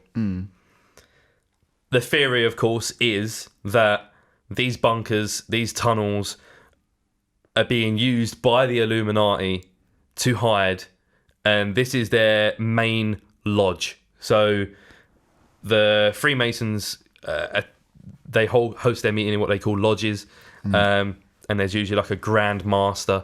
Has anyone been to maybe one? not actually, that's the KKK. Anyone been to a Mason's Lodge? No. Have you? I have been to Mason's Lodge. How was it? It was... Actually, that's a lie. That's a complete lie. I haven't been to Mason's Lodge. I have played... Was it someone's lodge? No, it was... named Mason? We played a Mason's gig. We played a gig for the Masons, and it was like one of their sort of events, but it wasn't at the lodge. It was at like a golf club. It was a golf club. Yeah, same a thing. Function room at a golf club. But it was the Masons, and we did see them do their like little Masons dance. It's not a dance, like a sort of song, and they all sing this song like a ritual. In my head, this is probably I'm just instantly Mandela affected, but I know this is not what they did. But in my head, they sang that song from The Simpsons, like "Who keeps the metric system down? We do." That's exactly what they sang. They actually sang like a little... But it was something like that. They did genuinely do a little It's a thing. cult, right? Yeah, they like play a tape and they all sing this like... And they do this thing like, "Thank you for the ladies. They bring us tea." Or it's not quite that, but... That's mental. Yeah, it's weird. Because it's a fucking cult. That's what it is, right? It's a little culty. Yeah. So, one thing that links the Denver airport... One of many things that link the Denver airport to the Freemasons or Illuminati is when it was finished, there is a large commemorative stone that's placed in the essentially like the main hall of the airport. Anyone can walk past this huge stone. I'll show it to you in a second. And it looks like this. go onto our YouTube channel and you'll be able to see the picture on the screen. And it says Denver International Airport. It has the name of the mayor at the time, and it says the time capsule beneath this stone contains messages and memorabilia to the people of Colorado in 2094. So I think it was finished. The airport was finished in 1994. Yeah. So they basically put a time capsule there and said in 100 years you can open this capsule. Of course, no one knows what's under there. Might not be anything crazy, but it could be. Now you'll notice that it says dedication capstone laid by, and it has the most worshipful Prince Hall Grand Lodge. So that is one well-known Freemasons lodge in America. And then the other one, which is the most worshipful Grand Lodge of blah, blah, blah, Colorado.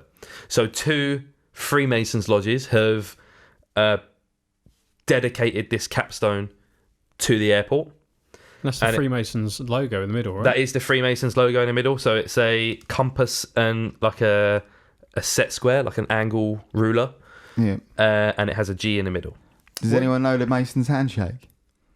I saw it in a TV show. I do. It's like it's this. No. What? Oh, you toss off each other's thumb, do you? Yeah. You want to go, don't you, George?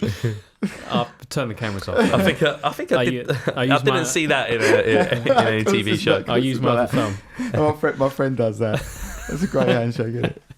So, what's the G stand for in there? I don't know. Sometimes it is displayed without the G, and sometimes it isn't.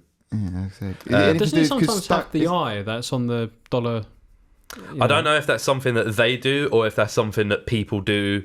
Because that's like an Illuminati thing. Yeah, so the Illuminati is like the triangle with the eye. Okay. And I think people put those two together as if to show the Freemasons and Illuminati together.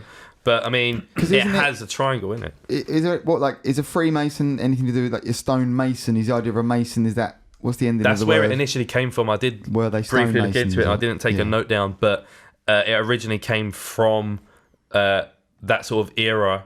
Yeah, and it started off as just essentially like a working men's club. Like the men in that that owned businesses would sort of help each other out. Like they had their own little club where it's like, if you want to borrow something of mine, just borrow it. If we help each other out and we can help each other, grow wealth and power. And eventually, sort of as humanity's gone on and as the Freemasons cult has become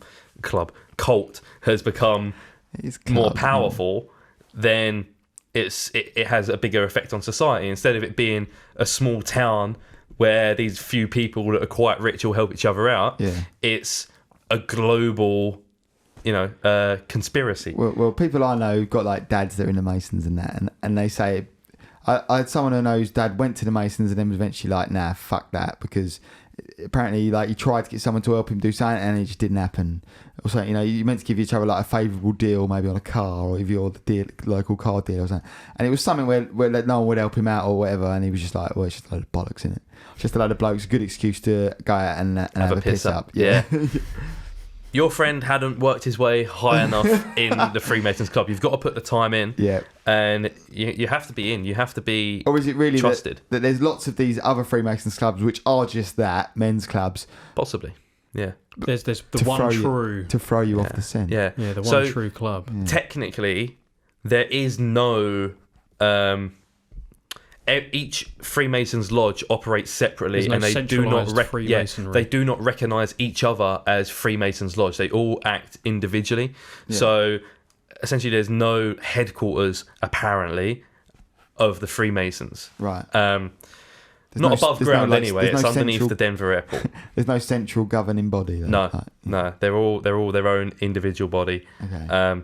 Apparently. Is it like a franchise though? You can apply to someone and you get your little badge and like menus that you can all put out. Yeah. There's multiple different layers of being a Freemason. I can't remember all of the names of the different tiers that you can work your way up to, but essentially you start out, I think, as just a Mason, and then you work your way up and you have maybe like 4 levels or so until you're at the top. And I imagine that is when you're conscripted to become part of the evil cabal of New World Order. So the one I know about is just like local ones, and you just sort of become, when you're like, everyone basically has a term to run it. Is there like the Masons president every term, whatever they have a term as, Right. and it just goes round. Everyone does it, like, and but then I never found out what's above that. Maybe Yeah, what's above Essex that? Mason lodges, they're their own little thing, and Well, it is they just are. a curry and a beer. Yeah, sort well, of they thing. are their own little thing. But the Masons Lodge that's got the Prime Minister and all his mates in, Yeah, they're like that's Eton. a tear up, and Yeah. they all drink each other's blood and Yeah. hide reptilians. Yeah, it's unlikely that, in every town in most of the Western world, there's going to be a Freemasons lodge that has someone who's in the know of, when it comes to the Illuminati and New World Order. Yeah, But there are.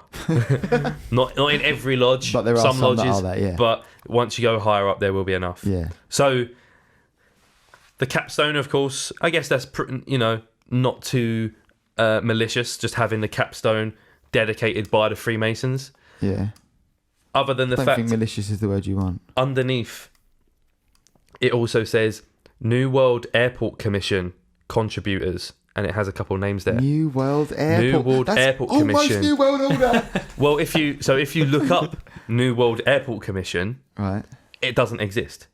There's no such thing. The only thing that will come up if you type in New World Airport Commission is this Denver Airport stone. That's pretty Like, heavy. that's the only thing that will come up. And That of course, actually is quite heavy. a lot of people that come up with, like, instantly it comes up, conspiracy theories, blah, blah, blah. Yeah. Just people speaking the truth. And but it doesn't exist. I tried looking it up, and I tried finding. I even went to different browsers. I was like, okay, maybe Google won't supply it, but I'll Bing it. I'll try and Bing. DuckDuckGo. I did, and it all just comes back to this stone. Like, this is the only thing in the world that is related to the New World Airport Commission. Did you ask Jeeves? I didn't. Jeeves is on holiday. He would have Do you known. even know what that is? Yeah, it's old school. Like, James has been on holiday since like 2007. Yeah. He's not there anymore. That was when Tom was like yeah, I was just a little in primary little school. toddler. Yeah. So that's the first thing that sort of grabbed people's attention, right? The other thing is the aesthetic and the artistic design behind the airport as well. So most airports are pretty similar, right? You go in, it's all just tiled, it's all pretty plain. It's usually white walls, windows, stuff like that. Black and yellow signs telling you where to go and all that kind of shit. And then maybe in the arrivals lounge, or like the corridors when you arrive and you walk into the baggage claim, you've usually got some cultural art on the walls. So maybe if you arrive at Stansted, London, you're gonna have some pictures of Big Ben and the local tourist destinations. Yeah. Some people having fun in that country. Yeah. Beaches and advertisements and stuff like that. Yeah. Denver Airport doesn't have that. It doesn't have come skiing in Colorado. Yeah. It doesn't have come smoke weed in Colorado. It doesn't have any of that stuff. It has huge murals depicting pretty horrific scenes, like pretty heavy stuff. I'll show you them in a second as well. Is there one of like a gas, something in a gas mask? It has, yeah. That's weird. Now that I do have that one.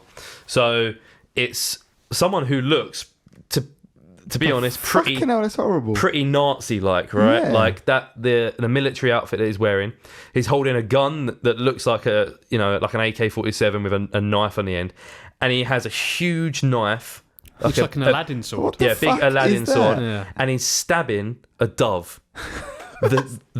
the universal symbol of peace, Yeah. We'll world have peace, this on the That is represented by a Instagram dove, and, and the he's being YouTube stabbed. channel. And there's see. some sleeping children that are hiding, a mother holding a dead baby, weeping, Is this really in the airport? and this is in the arrivals section of Denver Airport. You come in, this is what you see when you land at Denver What? Airport. There's a few of them, I think. There's Isn't there another with, one, like, yeah. loads of kids? I don't have them saved here, but they'll be on the screen if you're watching Yeah. this on YouTube. One of them is called Peace and Harmony in Nature, and it's said to symbolise environmental destruction versus environmental healing. And to be honest, it just looks horrible as well. It's just a bunch of people standing around crying the world falling to shit. What the fuck? Which is it's mental. Like, whatever happened, again, it's like the thing we said before. Whatever this is, that's some weird fucked up shit. Like, what is going on there? Why did they do that? Who's fucking up? Or was it just a really bad judgment call on whose idea it was to paint the picture that week? And they got this dude, and they're like, afterwards, they're sitting there looking at you like, are you sure we're going to go with that? You sure that's the one you want? So that one I showed you there was called Children of the World Dream of Peace. The one you just showed us? Yeah, and it's that really fucking terrifying. Yeah. What the fuck? And it's said to the meaning is meant to be children from many cultures coming together to destroy swords and daggers that are sheathed in the flags of many nations. So do we know like the artist that did this and stuff, and they've like, Have they been arrested yet? I should have looked more into the artist himself, but I'm sure he's an evil fuck. You don't have to take it. It doesn't take a genius to look at that. Just before you move on, apologies to that artist for calling you an evil fuck. Please do not sue us at the Curios Cast. No, those views are Tom's views and not the views of myself or Robert Oliver. Yeah, I don't take it back at all. It's said to symbolise what I just said, but obviously it doesn't.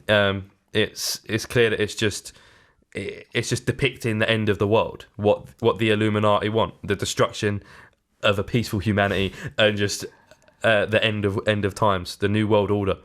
But then also, like, if that is what they want in the shit, then, and they're supposed to be all secret, is it really the best idea to just paint a fucking picture of it and put it on top of your secret lair? They're rubbing it in our faces, Rob. They know they're getting away with it. Just like these aliens. Just like the aliens that pop up and fly away before we can catch them. Is it like part of their power trip that they're like, fuck you, hidden in plain sight? Like, these motherfuckers have got no idea. That's exactly what they want. I guess they want to see it when they get into the arrival just lounge. Like the layout of the runways at Denver Airport. Ooh, okay. I like this bit. Right. What does that look like to you? That look a bit like a swastika? It does. There you go. I guess it does. It's a bit like a swastika, like right? A swastika. But then why a swastika of all the... Like, because the Illuminati are also Nazis. Yeah.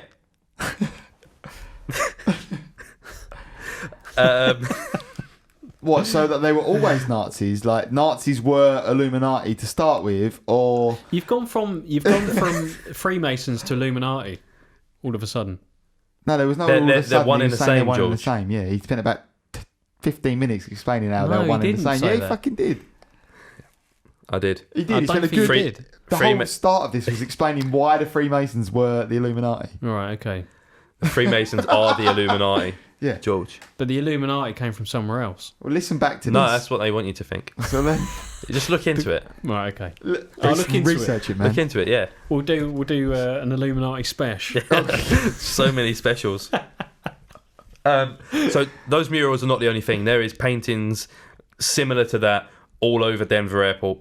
And they're gargoyles as well. There's gargoyles that are like basically peering down on you while you're sitting and having your coffee and stuff.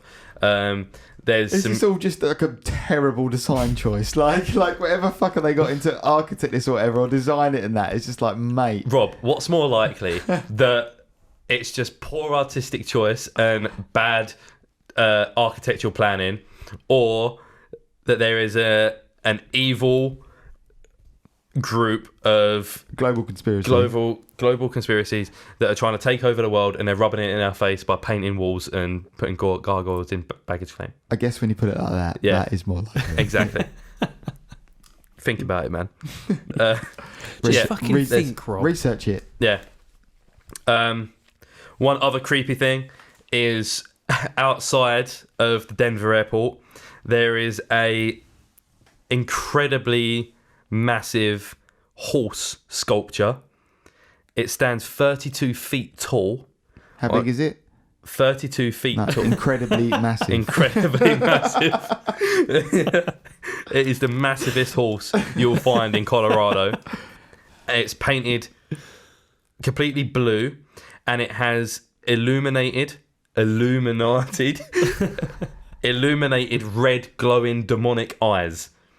I gotta go and see this airport. It's called it's apparently called Blue Mustang, but it's commonly referred to as Blucifer. You got a picture of this? I really want to see I this. do. It's absolutely massive. That's fucking horrible as well. And it look horrible. What looks fucking rank? Yeah. I might have nightmares about that tonight. What the At fuck night is they that? like glow the eyes, don't they? Yeah, they glow red. Yeah. Glow red. Just like the Horsemen of the Apocalypse. Yeah. Glowing red eyes. Them lads. Yep. It's the end of days. It's mostly famous for the fact, not only for its demonic, horrible appearance, but the fact that it killed its creator. During construction, as the final touches were being put onto this horse, the head fell off and crushed the artist it severed an artery in his leg, and he bled out right there all over Blucifer, and he was dead. It killed the man who created it. That's the claim. I was going to say, that's what they want That's you to what think. they want you to They think. just killed that motherfucker. Either they killed him and blamed it on poor Blucifer, or Blucifer could be haunted. I'm either or on the issue, really. I thought you was going to say, or the creator had found out about this conspiracy. Horrible. It's fucking horrible. I It's hate terrifying, that. Yeah. Another thing to mention, back on sort of like the Nazi, racism side of things. The outside of Denver Airport, I've only just kind of noticed this, so I'm making this up as I go along, but I'm sure it pretty much links in. The top of Denver Airport is shaped like multiple white, pointy, hooded shapes.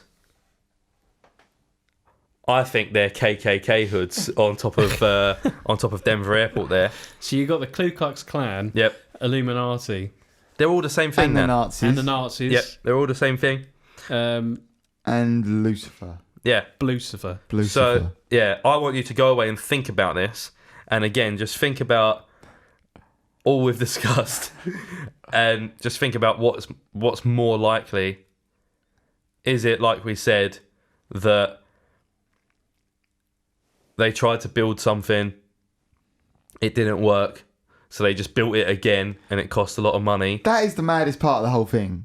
That, like, it does seem that at bare minimum, there is some actual sort of base that maybe they use for military shit, and obviously they're not going to fucking tell you. Or it's a secret hiding place for, nuclear bunker or something. Bare minimum. Could be where they're hiding your aliens. There could be fucking all the aliens down there, The So- thing is with that, an airport is not the best place to, keep things secret, because you've got so many people just around there. Oh, yeah, well, then maybe that is the best place then. It is. Because Hiding in there's so plain much sight. and there's so much noise. Yeah. There's so much other radar, So much security. traffic Yeah, I noise, guess so, physical noise. Yeah. Already security like a motherfucker. Yeah. No one's questioning the amount of security there is there. Yeah, so That's back true. in, I can't remember if it's either like 2004, 2007, something like that.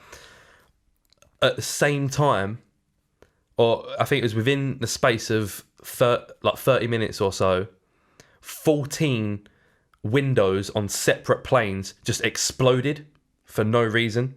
They all just parked up, waiting for their next flight, whatever. And it caused massive disruptions. Obviously, loads of flights just couldn't take off or anything like that. So it was like really well documented. But 14 planes had their windows just explode.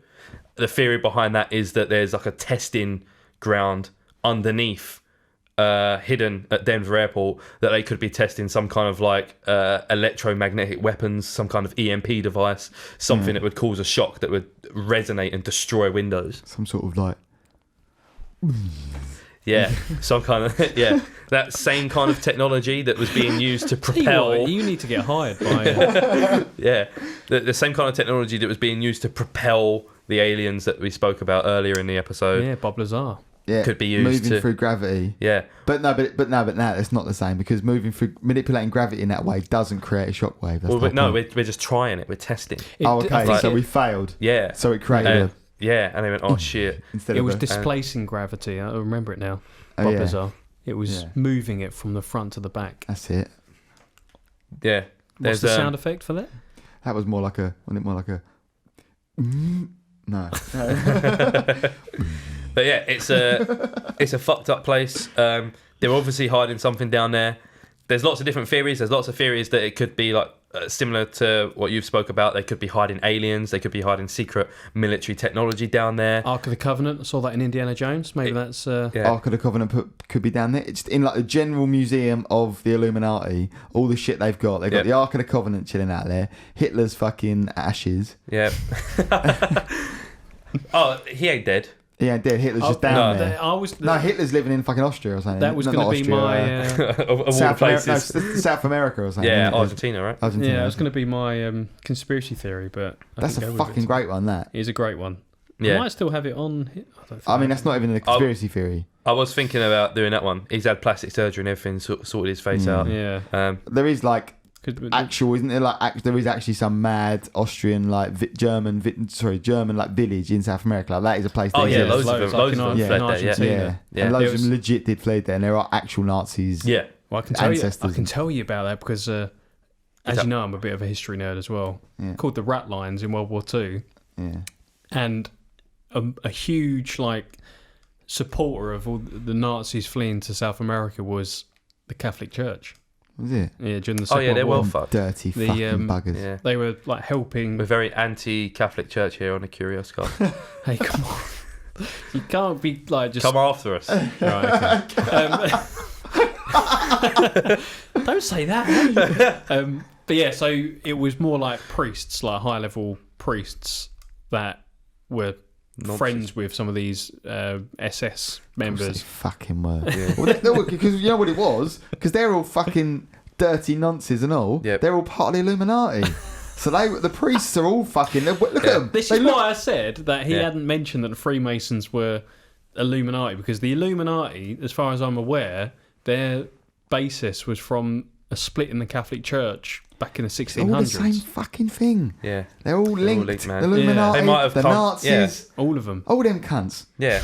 They might have come from separate places. It's like fucking fish evolve differently, but they live in the same pond. Like they do they do the same shit. There is an alien thing about that as well, about how evolving independently and coming up with the same fucking ideas is like why no one's contacted us, because they've all and gone. Freemasons and the Illuminati, they're all the same shit. You know Catholic what they're all Church, doing? they're in on it. On their fucking meetings, they're at these top meetings drinking that fucking beer. Oh. Drinking that. Some aliens brought them it. Like, he's brought around a few kegs. Oh, I'm kind of in now. That's where the budget went. Yeah. On the topic of Nazis in South America, you should watch or listen to one of Joe Rogan's episodes. If I can't quite remember the name of the one of the episode, but it was about a guy who had been to, I think he was a journalist or something. Yeah, I think I've seen like that an one. ex-Navy SEAL. Yeah. And he was in South America at like this, wasn't so much a village, but like a homestead, like a little colony almost. Yeah. And it was all, they were like descendants from German and Austrians that were Nazis, and a lot of them have still got like Nazi got the fucking SS medals uniform on display and shit. Yeah. It's crazy. Are you wrapped up, Tom, as well? Yeah, I mean, I think I've convinced you. But you have convinced me. Like I said, if you don't believe me, you're an idiot. Yeah. We should, hopefully someone listening, because I know we have got a few listeners in the US, maybe someone's travelled through Denver Airport that might want to let us know their thoughts. I read, obviously there's a lot of this sort of, there's a lot of people covering this online, a lot of woke people, and people do say, like, even people that don't believe in the truth are... do say, okay, when you go through that, it is fucking weird. Like, it is weird that you're like standing there, like getting your passport checked, and there's like a fucking demonic like troll looking at you from the corner and shit like that. Like the eyes follow you, shit like that. Like bare minimum, it's weird. Yeah, fucking weird. Yeah. Maybe it's like to unsettle drug smugglers and stuff like that. Would you? Oh, maybe. Just to make you fucking parry. You're already sweating, and you get through, and you think, "Fucking Jesus Christ, that cunt with a sword is staring at me." Yeah. Maybe I shouldn't have all these drugs, and I've got fucking 15 condoms. Inside I've got 15 grams of coke shoved so far up my arse. Look, he knows. There was someone apparently once that smuggled like a page of acid. So like acid, like the way people do it is like. have these little like a page cut up into like sections, and then they sort of like put droplets of acid on it, and then you tear those sections off and eat it. So it's like someone apparently had like a smuggling a page of it, taped it to like their body, and then sweated out so much because of nerves, and in the flight it all seeped into their body, and they just fucking tripped for the rest of their life. Yeah, I've heard that before. I've heard that about like people sneaking acid into festivals and stuff. Yeah. They'll be like, oh yeah, they taped it to their body, but then you sweat and it goes in your skin, and then you trip out. Yeah. Like, you just fucking I trip also had a balls. similar thing where like someone had like apparently someone that, again, this is classic, isn't it? Like my mate Dave's aunt's sister's brother, some bloke I know's friend from uni or something, supposedly knew a bloke that had this acid in like a droplet thing, and you were meant to like take like a teat pipette, and you were meant to just have just a little drop of it, but in your mouth, but just literally dup. That was what you meant to have, like one tiny drop, and that was you fucked. Yeah. And apparently this bloke got it and went like squirted a fucking bit in it, and apparently we just looked at him like, oh Fuck, shit, and he was never the same again. Yeah. Yeah. Aliens. That's how they Oh, get how you. good acid with aliens Well, have. then he basically just then met aliens, Yeah. and that was it. Woke up to an entirely different consciousness, and You ever read about DMT? yeah, That people, one of the theories with DMT is because a lot of people that take DMT say that they have a bit like ayahuasca as well. yeah. Well, it derives. It's the same sort of DMT thing, isn't is it? a It's derivative from the ayahuasca. Yeah. A lot of people say that they make some sort of contact with some sort of consciousness or like a being. Yeah, a lot of when people they're doing those describe trips. the same sort of experience from it. Yeah, And one of the theories is that the tribes in the Amazon that were taking ayahuasca as like a tribal, thing ceremony, were doing it to contact their gods. And these beings, whether they're real or whether they're just a figment of the drugs on your system, is their gods, and how they formed their tribal history and all this stuff going back. or maybe they're a past ancient civilization. Exactly. Or are they aliens or some sort of higher level of consciousness making contact with humans through it? I mean, that's interesting. And I they find leave that it sort for of us stuff to interesting. kind of chat to us, Yeah, and you need that to switch your brain on to get through. to be able to be on that different realm. Yeah, Lynn is terrified of ayahuasca. Gone deep. Absolutely Gone terrified. fucking deep. Like it's going to creep up on you. Because I'd love to go. I'd love to go and have a proper ayahuasca experience. Yeah, I would die. Well, this is probably, the thing. but- Like, I would also like to go, but there's lots of people that would also Western people that say, yeah, I'd like to go and have a proper ayahuasca experience. And you go out there, and there's lots of like tourist done ayahuasca experiences. Yeah, that's the thing. And I'm sure no one who wants to do ayahuasca says, yeah, you know what? I want to just bollocks out there and get the touristy one. Everyone says, I want to have a proper one, with a real tribe. And I'm sure that's what everyone goes out with intention of, and you end up probably just doing the same kind of touristy one that happens to most people. Unless maybe you spend like a fucking 6 months out there and you end up getting in with some locals who really take you to an actual one. Maybe that's the way to do it. Yeah. Well, Curios Cast will go down to Brazil or wherever. It's like a 2-week thing if you do it properly. It's like a 2-week experience, and you take it like you take it every day for like 2 weeks or every other day or something. Fuck me. I remember reading about some guy who like murdered the ayahuasca. Like he went on like probably a tourist sort of ayahuasca experience, and he had some sort of mental health issues. I think he had like schizophrenia or something like that. That he wasn't taking his medication for, and went on this ayahuasca experience. Obviously, completely probably triggered any sort of underlying health conditions he had, and he just went on like I don't know what you call it if someone has like an episode, schizophrenic like episode, psychosis. yeah, psychosis, and murdered the ayahuasca leader, and the locals lynched him. Did they? Yeah, Jesus, mental. Wow. All right, was we'll be a careful when we go. There's a fucking horrible end for that guy. Yeah. Christ almighty. Bit like Dead Man's Shoes. You ever seen Dead Man's Shoes? No.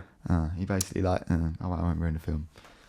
Watch it. It's fucking Gets lynched. good. Yeah, no, it's just a dark film with some like drug, like torture, drug-induced torture. Sounds really good. I mean, I love my films Light-hearted, to be light-hearted shit. While you're going, I'm just going to check that shit's still recording while you're starting Yeah. up.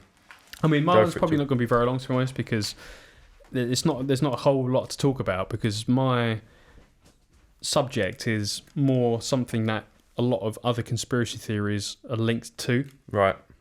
So it's not necessarily a conspiracy theory because it is documented and it's true. I mean, it probably was once seen as a conspiracy theory. So have you ever heard of Project MK Ultra? Yes, I know Pretty of it. well known. Yeah. This is a good one. I'm not- What would you know about Project MK Ultra? I guess, Rob, you're not on the mic at the moment, are you? I'll So. come back to the mic in a second. I'm Come slightly back. concerned about my MacBook Pro's battery life. Oh, dear. Oh, I might You got- sacrifice the GoPro to see how well. we'll see if the So battery's we might charged. lose some of our video capabilities, but That's fine. That's fine. We've got got this for cameras. That's gonna last multi cameras, Should be fine. multi-camera setup. Yeah. So yeah, what do you understand MK Ultra to be about? Is that the AIDS one? It's not. No. Well, Or let me get back on mic. But Is it some kind of disease or something? It's not. Okay, then. They're somewhat linked to some of those it's other. a really good one, MK Ultra. Yeah. Is it the Sleeper Soldiers one? Nah, it's No. like mind control experiments Okay. that they did to. We've got him. Yeah, We've hooked him. it's a fucking good one. Yeah. So like they, it was like experiments they did on people in order to control them and basically use them potentially as like weapons. Oh yeah, like what the Illuminati does at Denver Airport. Yeah. Yeah, potentially. And some people say, well, it is a legitimate thing that actually has now come out and said, yes, we did do Yeah, this. it's It was a documented. government program, Yeah. and they used like acid and stuff on people to see if they could Yeah. control them. Yeah. Some people reckon that that's what they were doing to matey fucking.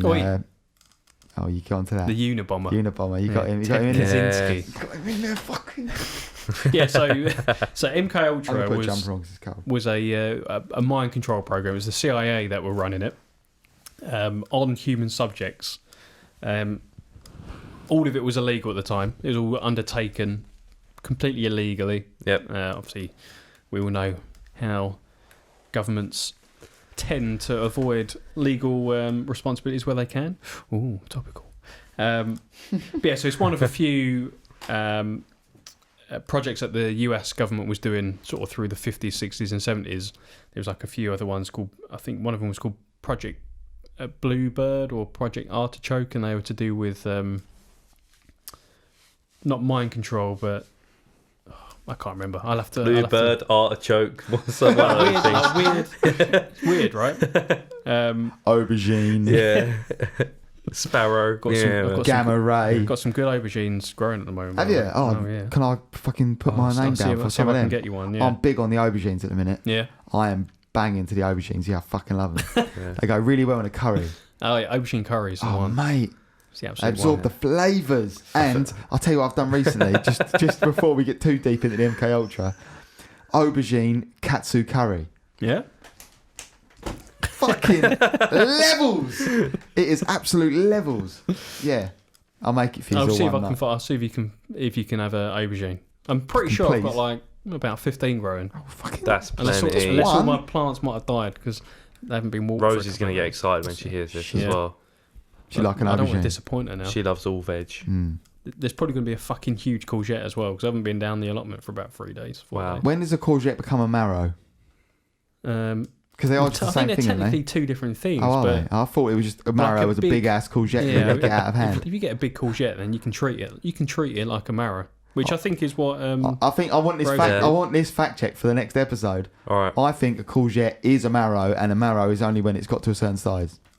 I can already say that's incorrect.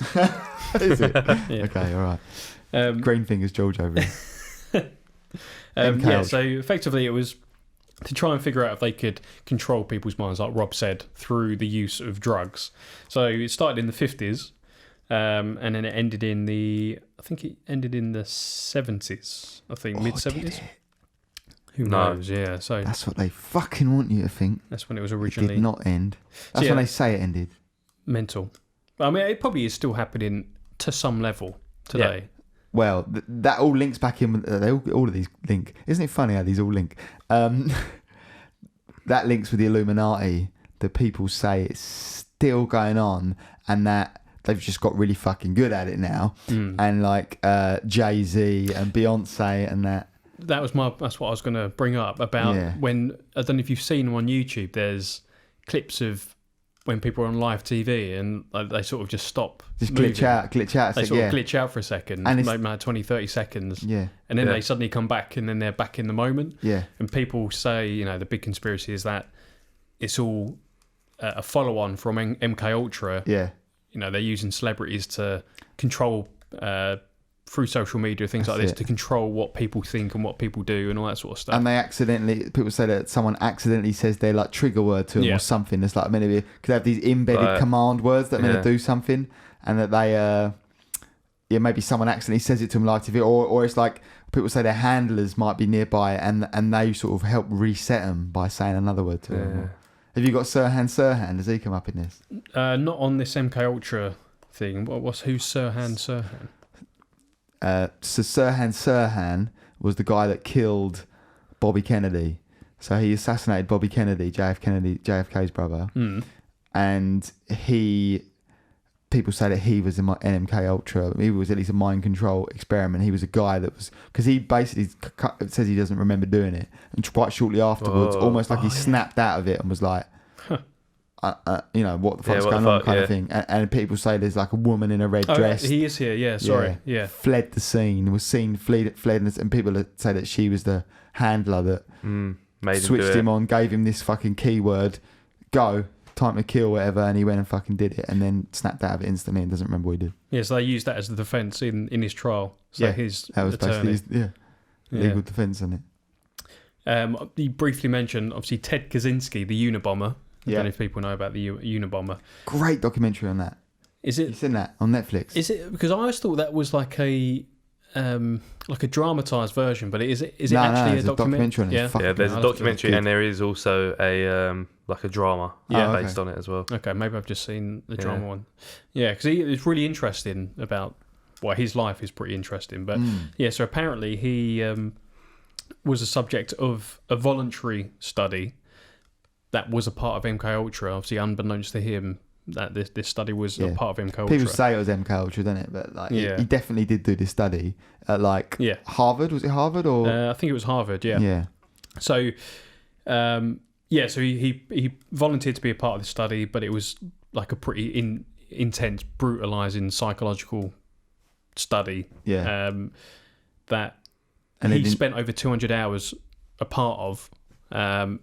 Alleged to be a part of MK Ultra, so alleged to have involved certain drugs, certain techniques, torture in some cases, or mental torture, and that may have contributed to his obviously choices later in life and end up with what he did. Pull up your pop shield ever so slightly. I feel like you're getting a few plosives still come over the top of your mic. Or was it a choice? There we go. Yeah.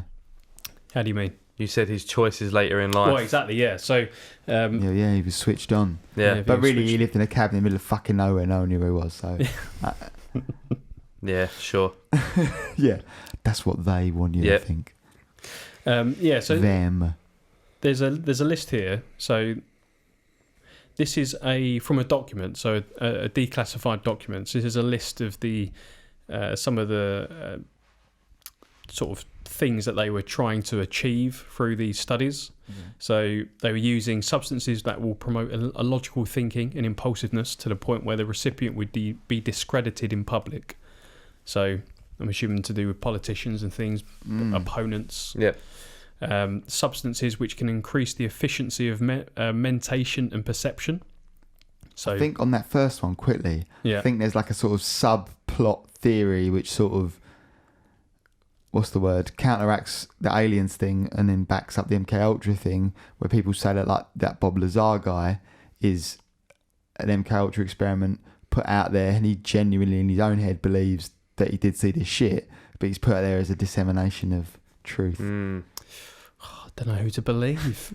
Shit. Materials which will prevent or counteract the intoxicating effect of alcohol. That's just pretty boring, right? Although it could be, you said about your aliens. Your alien drink, they're trying to come up with the alien drink. It could be what that. The fuck? What, so you could be out there and we're all pissed, and all of a sudden someone comes up to you and says, badger, mole, and you go. Materials which will hypnotise people. Okay. So you just be able to get people under hypnosis immediately. Yeah. That's quite that. And things that will enhance people's ability to withstand torture and coercion. So, if a soldier gets captured out in Vietnam, they'll never give away any trade secrets because they're invulnerable to being tortured. Yeah. In reality, it's all just controlling their mind and shit and fucking their brain up to a point where it can no longer, feel itself. Yeah. I was just going to say, don't all these things have to be like triggered by a word or something, or is that one to be like they completely reprogram the guy's mind? That he doesn't that's even what I'm fucking thinking So about. no, Yeah, these are talking about. This is talking about. Well, that's what they were trying to achieve anyway. Substances so like a liquid or something Like that LSD they created. They used LSD and stuff, didn't they? But these they took all of the drugs that would in some way have some of these effects on, like cocaine would increase your perception.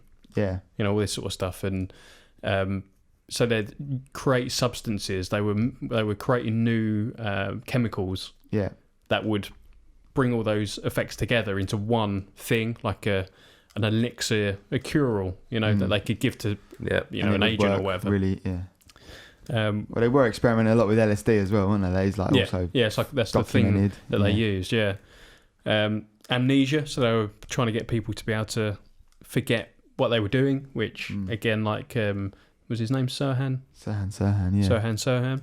I wonder if this is linked at all as well. This has just suddenly made me think of this thing that I heard once. It's about some drug. I think it's used in like South America or something, and it's supposed to be really fucked up. Where like criminals use it. They basically go up to people and they'll blow it in their face or something, and then you become like super susceptible. Where they'll just go at your bank account, get your card, withdraw £500 and give it to me. Vice did a documentary, didn't they? And then you don't remember it. And it's like fucking horrible, and they can get you to do anything really by this blowing this shit in your face.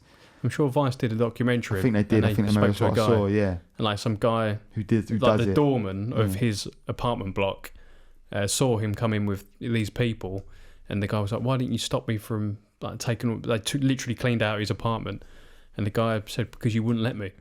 You was like, "Don't worry about it." Yeah, you was it's absolutely fine. Wow, it's mad. And then I don't know whether that's a thing that people that I don't know if anyone's ever made this link, but that could be an MK Ultra experiment drug thing that got into the hands of some criminals at some point. Yeah. I've just worked it out. I reckon you've cracked it. I have just. I bet there's a link to that somewhere online, isn't there? There might even be one on this thing. I mean, I don't know what that I can't remember what that drug was called. Yeah, it was but that is also, I think there's like legit, like there is documented evidence of that. Yeah, being some drug that fucks people up. So like most of these, there's about 17 different things. So I won't go through all of them, but they're trying to trigger really strong emotions in people. So be it like euphoria, be it like depression, just trying to alter people's state of being, of what they're currently in, just to control what people are doing. Big thing, like you said, is LSD. So they wanted to try and get Soviet spies to defect by secretly administering LSD to them to get them to come over to the US. They also set up brothels in California. So they wanted to try and trick people into, so the men that would go into these brothels, they didn't want to, obviously they won't want to admit to being in a brothel. Yeah. I guess so at the puts time. it puts you in a vulnerable... Puts you in a vulnerable... Yeah, so then this is also fact, and like this is documented fact that they did, they got these Johns, gave them LSD, and some fucking dude from the FBI would just sit there, behind, or with cameras, or even behind fucking one-way mirrors, just watching them fuck these prostitutes and be like, and it was just like, oh, great excuse. My week this week is going to be, I've got this great idea for we're going to spend a month watching guys have sex with prostitutes. It's really valuable experiment. Yeah, that sounds brilliant. Yeah. I had to clear that one. Yeah, on expenses, please. So they studied LSD in that was perfect, like the way you just described it.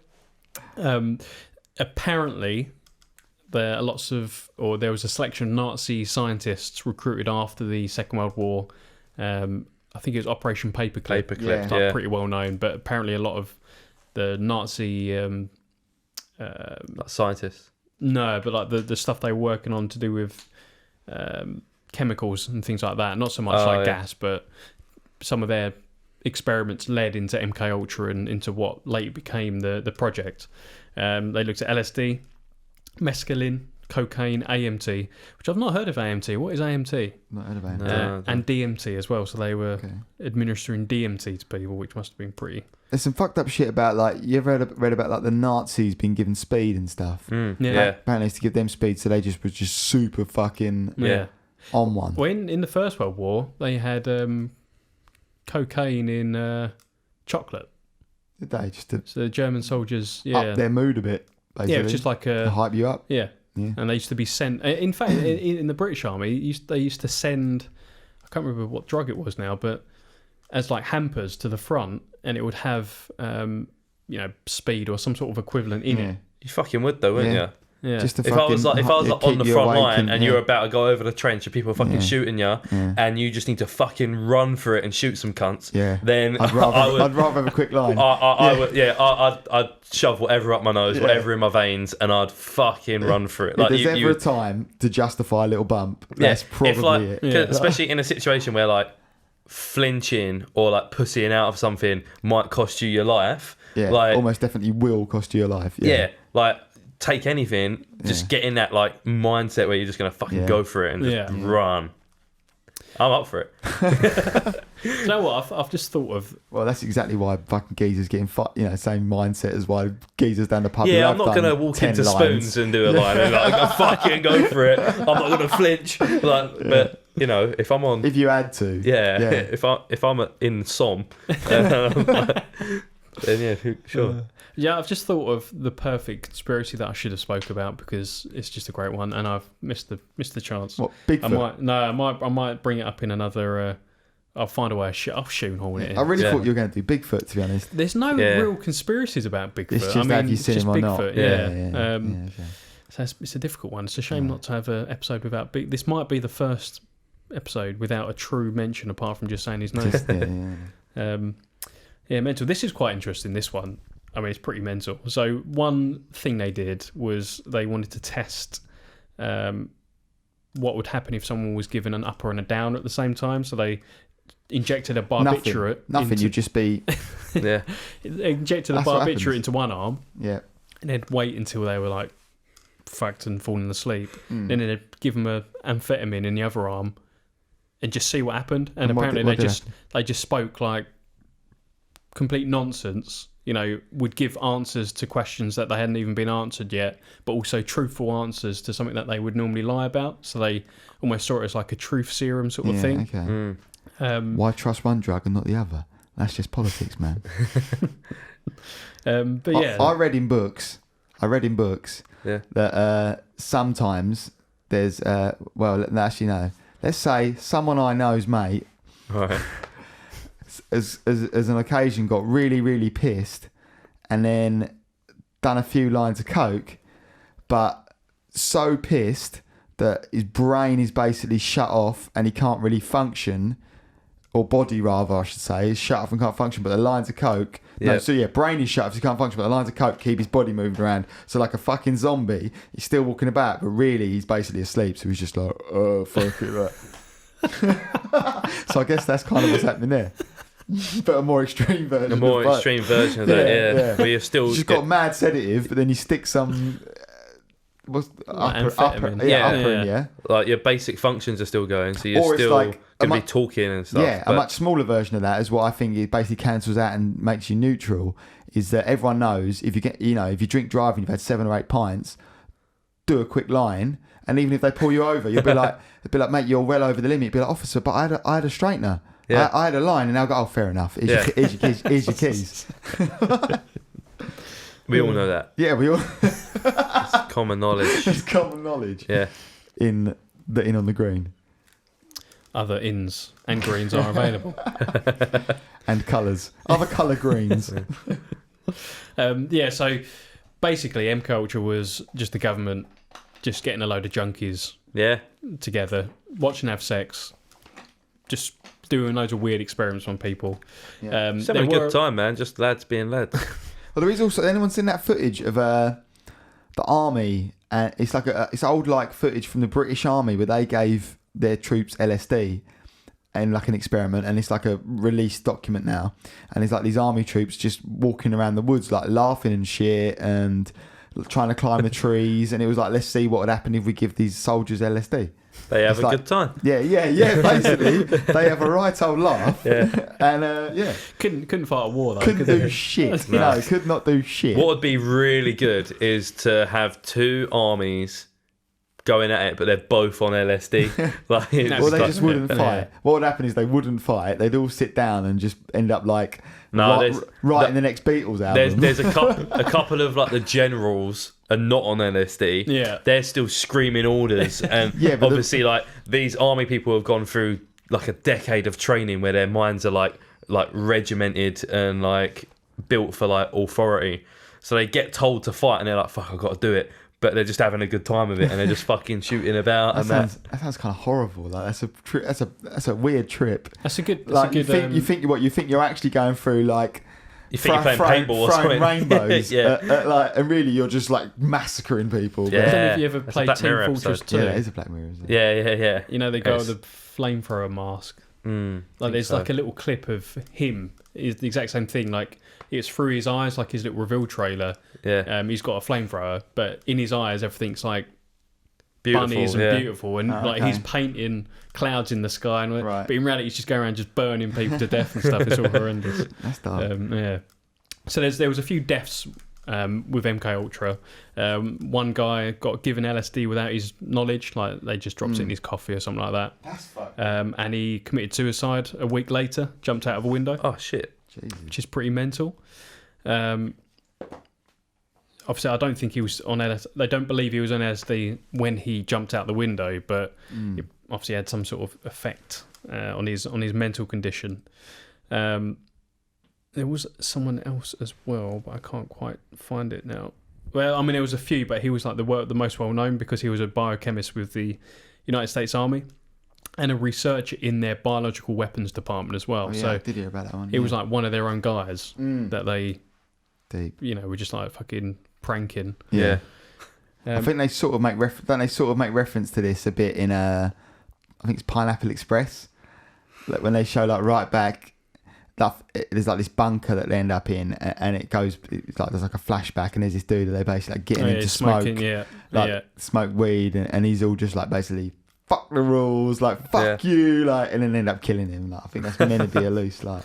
So his family, the family of the guy who killed himself, say that they believe that he was murdered because after his LSD experience, he became a security risk because he divulged state secrets. Obviously, he was involved in biological research, warfare research, and then suddenly he's being fucking drugged by his colleagues. So potentially he's not going to be too happy about that. So apparently he was assassinated to stop him from revealing secrets about MK Ultra and Project Artichoke. Which Did you find so that? it is can't Artichoke. quite remember. It is Not Blue Sparrow, MK Bluebird. Blue MK Project Artichoke, Artichoke right there, and Paperclip is mentioned there as well. So I think I've got a feeling that Project Artichoke was specifically involving LSD. Right. So it was specifically looking at LSD as a drug or whatever. Mind control. Yeah, mind control. Aid. So couple of documented subjects. Obviously, one was the guy that you mentioned, Sirhan. Another was There's a good podcast on that, by the way. The RFK tapes. RFK tapes. It comes at it from quite a unbiased. That's the word, yeah. That sort of perspective, and the guy in it kind of asks all the questions that you want to ask. And I might have to listen to it again. Actually, it's pretty good. And yeah, it's all about that. It's quite interesting. It doesn't talk about it from an MK Ultra angle at all. It just talks about it how people say it was mind control. It doesn't even mention MK Ultra, but I don't think it does. I'll check it out. Apparently, Boston mobster James Y.T. Bolger alleged he'd been subjected to weekly doses of LSD whilst he was in prison in 1957. So they were using prisoners as well. Yeah, that's documented as well, isn't it? The big thing. Yeah. author of One Flew Over the Cuckoo's Nest as well. Apparently volunteered for MK Ultra experiments, obviously without knowing exactly what he was That's volunteering from. They also believe that hippie culture not evolve, but I guess evolve's not, but was like a result of MK Ultra experiments because LSD became, a big deal in the US. Yeah. Apparently that is how it started getting out, because the government had a load of it, and then they started giving it to people for whatever reason. Then it eventually came these guys who managed to sort of grab a load of it, and they became the guys. Have you got the fucking Manson family in there? It's not on here, but so they reckon that Charles Manson was Charles Manson, there's a theory that he was an MK Ultra experiment, and mind control thing. There's loads of shit documented apparently that he did get like easy rides on a lot of prison sentences and stuff like that, and they reckon he was a prisoner that they used and had mind control for him and have got him to go and do these fucking murders they did. Yeah, because or it was a mistake. It was like an accidental trigger. He wasn't meant to go and kill these people. That wasn't the plan. There's a good chance that's the case. Yeah, because he thought it was going to be like a race war, didn't he? That was the whole reason. That's the helter-skelter argument, but then the other. That's the GoPro stopping, yeah. Yeah. I'll investigate that, but yeah, I'll lean over and see if it goes again. I'll have a look. Go on, carry on. Go on, yeah. Also, tilt it a bit this way. I feel like I'm out of shot. Okay. Bit late now, isn't it? Yeah. Well, I think it's been moved the last time Rob got up. Oh, what do you think? Yeah. Yeah, I mean, that's all I've really got for MK Ultra, because a lot of the stuff you have to go into... Yeah, SD full. Oh. Says full. SD full, yeah. Okay, cool. I mean, we go from the other cameras. That's cool. Yeah. You get all close-ups now. That's all I've really got for MK Ultra, because a lot of it is pretty like heavy document stuff. There's a lot of dates and stuff. It's not particularly interesting. The gist of it is that the US government experimented on army personnel and prisoners using LSD in the 50s, 60s and 70s. And it's not a bad time then for the SD card to fill up. No. And we smashed a good 2 hours. Yeah. It's a long one, isn't it? It's a long boy, yeah. In fact, it's about 2 hours, 20 minutes, I think. At least, yeah. Because I got 2 hours on the timer here, and I started that after we'd already been chatting bollocks for a minute. Some of which we'll edit out, I think. I've got one more. It is a very short one. Come on in. Oh, yeah. It comes to us from long-time listener Mike G. Oh. From Tilbury, I think. Originally, anyway. There's a theory that Art Attack legend Neil Buchanan is Banksy. This person is great. Yeah, he's Banksy. I'm convinced just by the facts that... so the rumour was originally posted on Twitter by a user named Scouseman. And basically, I didn't know, but Neil Buchanan is a musician. In a death metal band or something, isn't it? Yeah. Oh, cool. That's interesting. And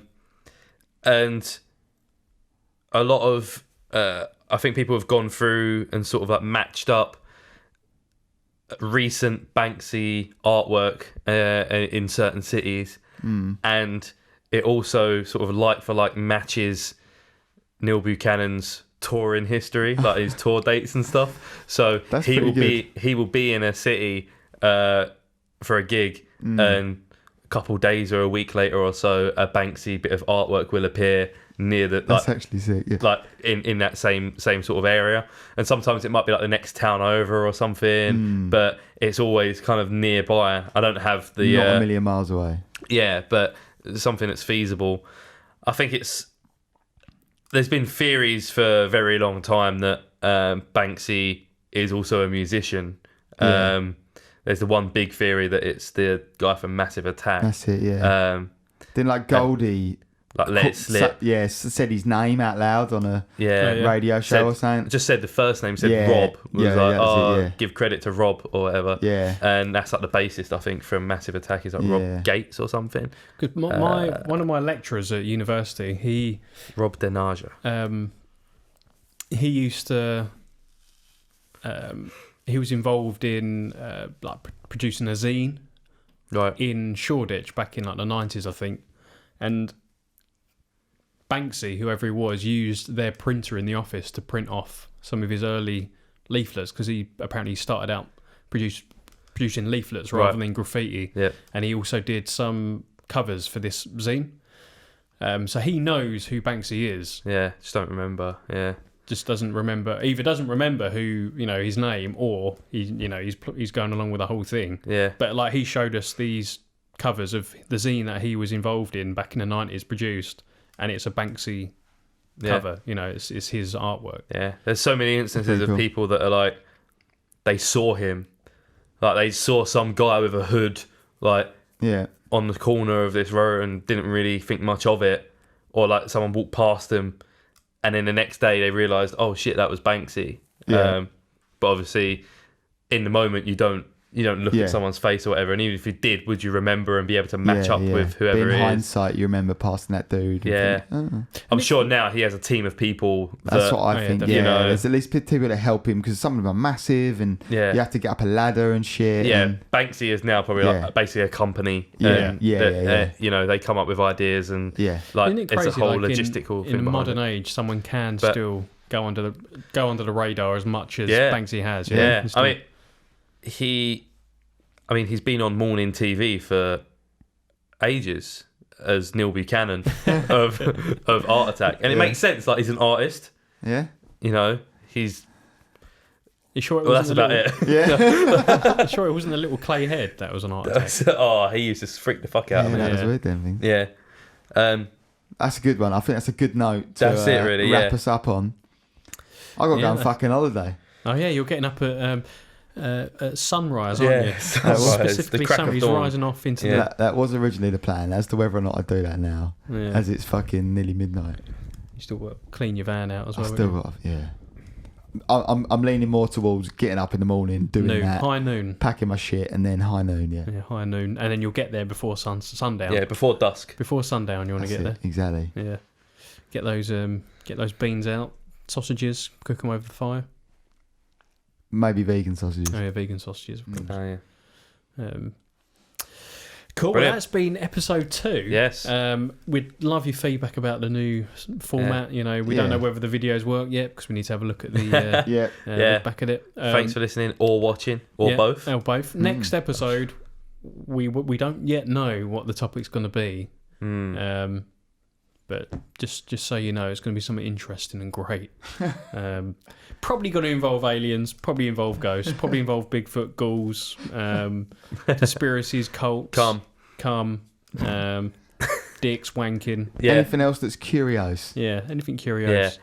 I need to look into what the meaning of curios. I feel like with A curios, I can tell you right now. okay, So it's a curio was a term back in like the Victorian times of an object that was curious. So Okay. a curio was something that people had Right. in their house to provoke like conversation. yeah, Yeah, So Rob came up with the idea that we could call it the Curios Cast. There's a plural for curios. okay, So it Yeah. should be really should be Curios Cast, I think is the correct pronunciation. pronunciation. Yeah. yeah, Yeah. like yeah, with an apostrophe, like multiple curios. Should probably have an No, apostrophe. an apostrophe yeah, wouldn't but- be multiple. That'd be if it was belonging Oh, to. okay, yeah, Yeah.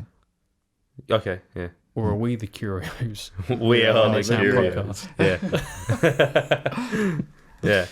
Either way, Okay. it's a shit name, but we'll Brilliant, say yeah. I like it. If, I like it as well. I guess if you've made it this far in the episode, like Congratulations. yeah, Yeah. congratulations, For all this 'cause fucking extreme chatting we've shit. chatted a lot of shit. Yeah, if you're Are you gonna- listening on just an audio platform, then like feel free to check out like the video on YouTube, and also check out our Instagram where there'll be like video highlights and stuff as well, so you can see if we spoke about anything that was like visual, like the photos of the airport and stuff like that. And, Required a visual aid. yeah, check that out on Instagram because that'll hopefully be up by the time this goes up. We'll see if we can find a copyright-free version of those UFO videos as well. Might be cool to put up while we're chatting. Yeah, we'll see what we can do. If not, Well, we'll, isn't if it, not, if I'll it's link like it. public record, then ain't it? Yeah, I think we can use them. Yeah. Oh, we'll figure it out. Yeah. Cool. Well, hopefully the next episode's going to be out maybe in a month. Yeah. I guess. Well, we're on it's been- schedule it's for the been- first time yeah. ever. Do you know what? In fact, next episode is the spooky special. Oh, because it's it's gonna- October next time. Yeah, it's I gonna- thought So- you were just keeping it a secret, but yeah, spooky No, special. So It's I'm going to end of overpromise October. again. I'm going to overpromise. Yeah. Ideally, we're not going to underdeliver. I'd like to get out and do a Curios Cast on the road, but if not, we're just going to it'll be a spooky special. So it's likely going to be ghosts. I would like to do fancy dress. We might dress up. I'd for like the to turn up cameras. in Halloween costumes. We'll see. We'll see what happens. So we'll maybe say that the next episode is going to be around Halloween, if not maybe before. Yeah. Yes. Peace. Cool. Brilliant. Thanks for listening. Cheers. Jesus.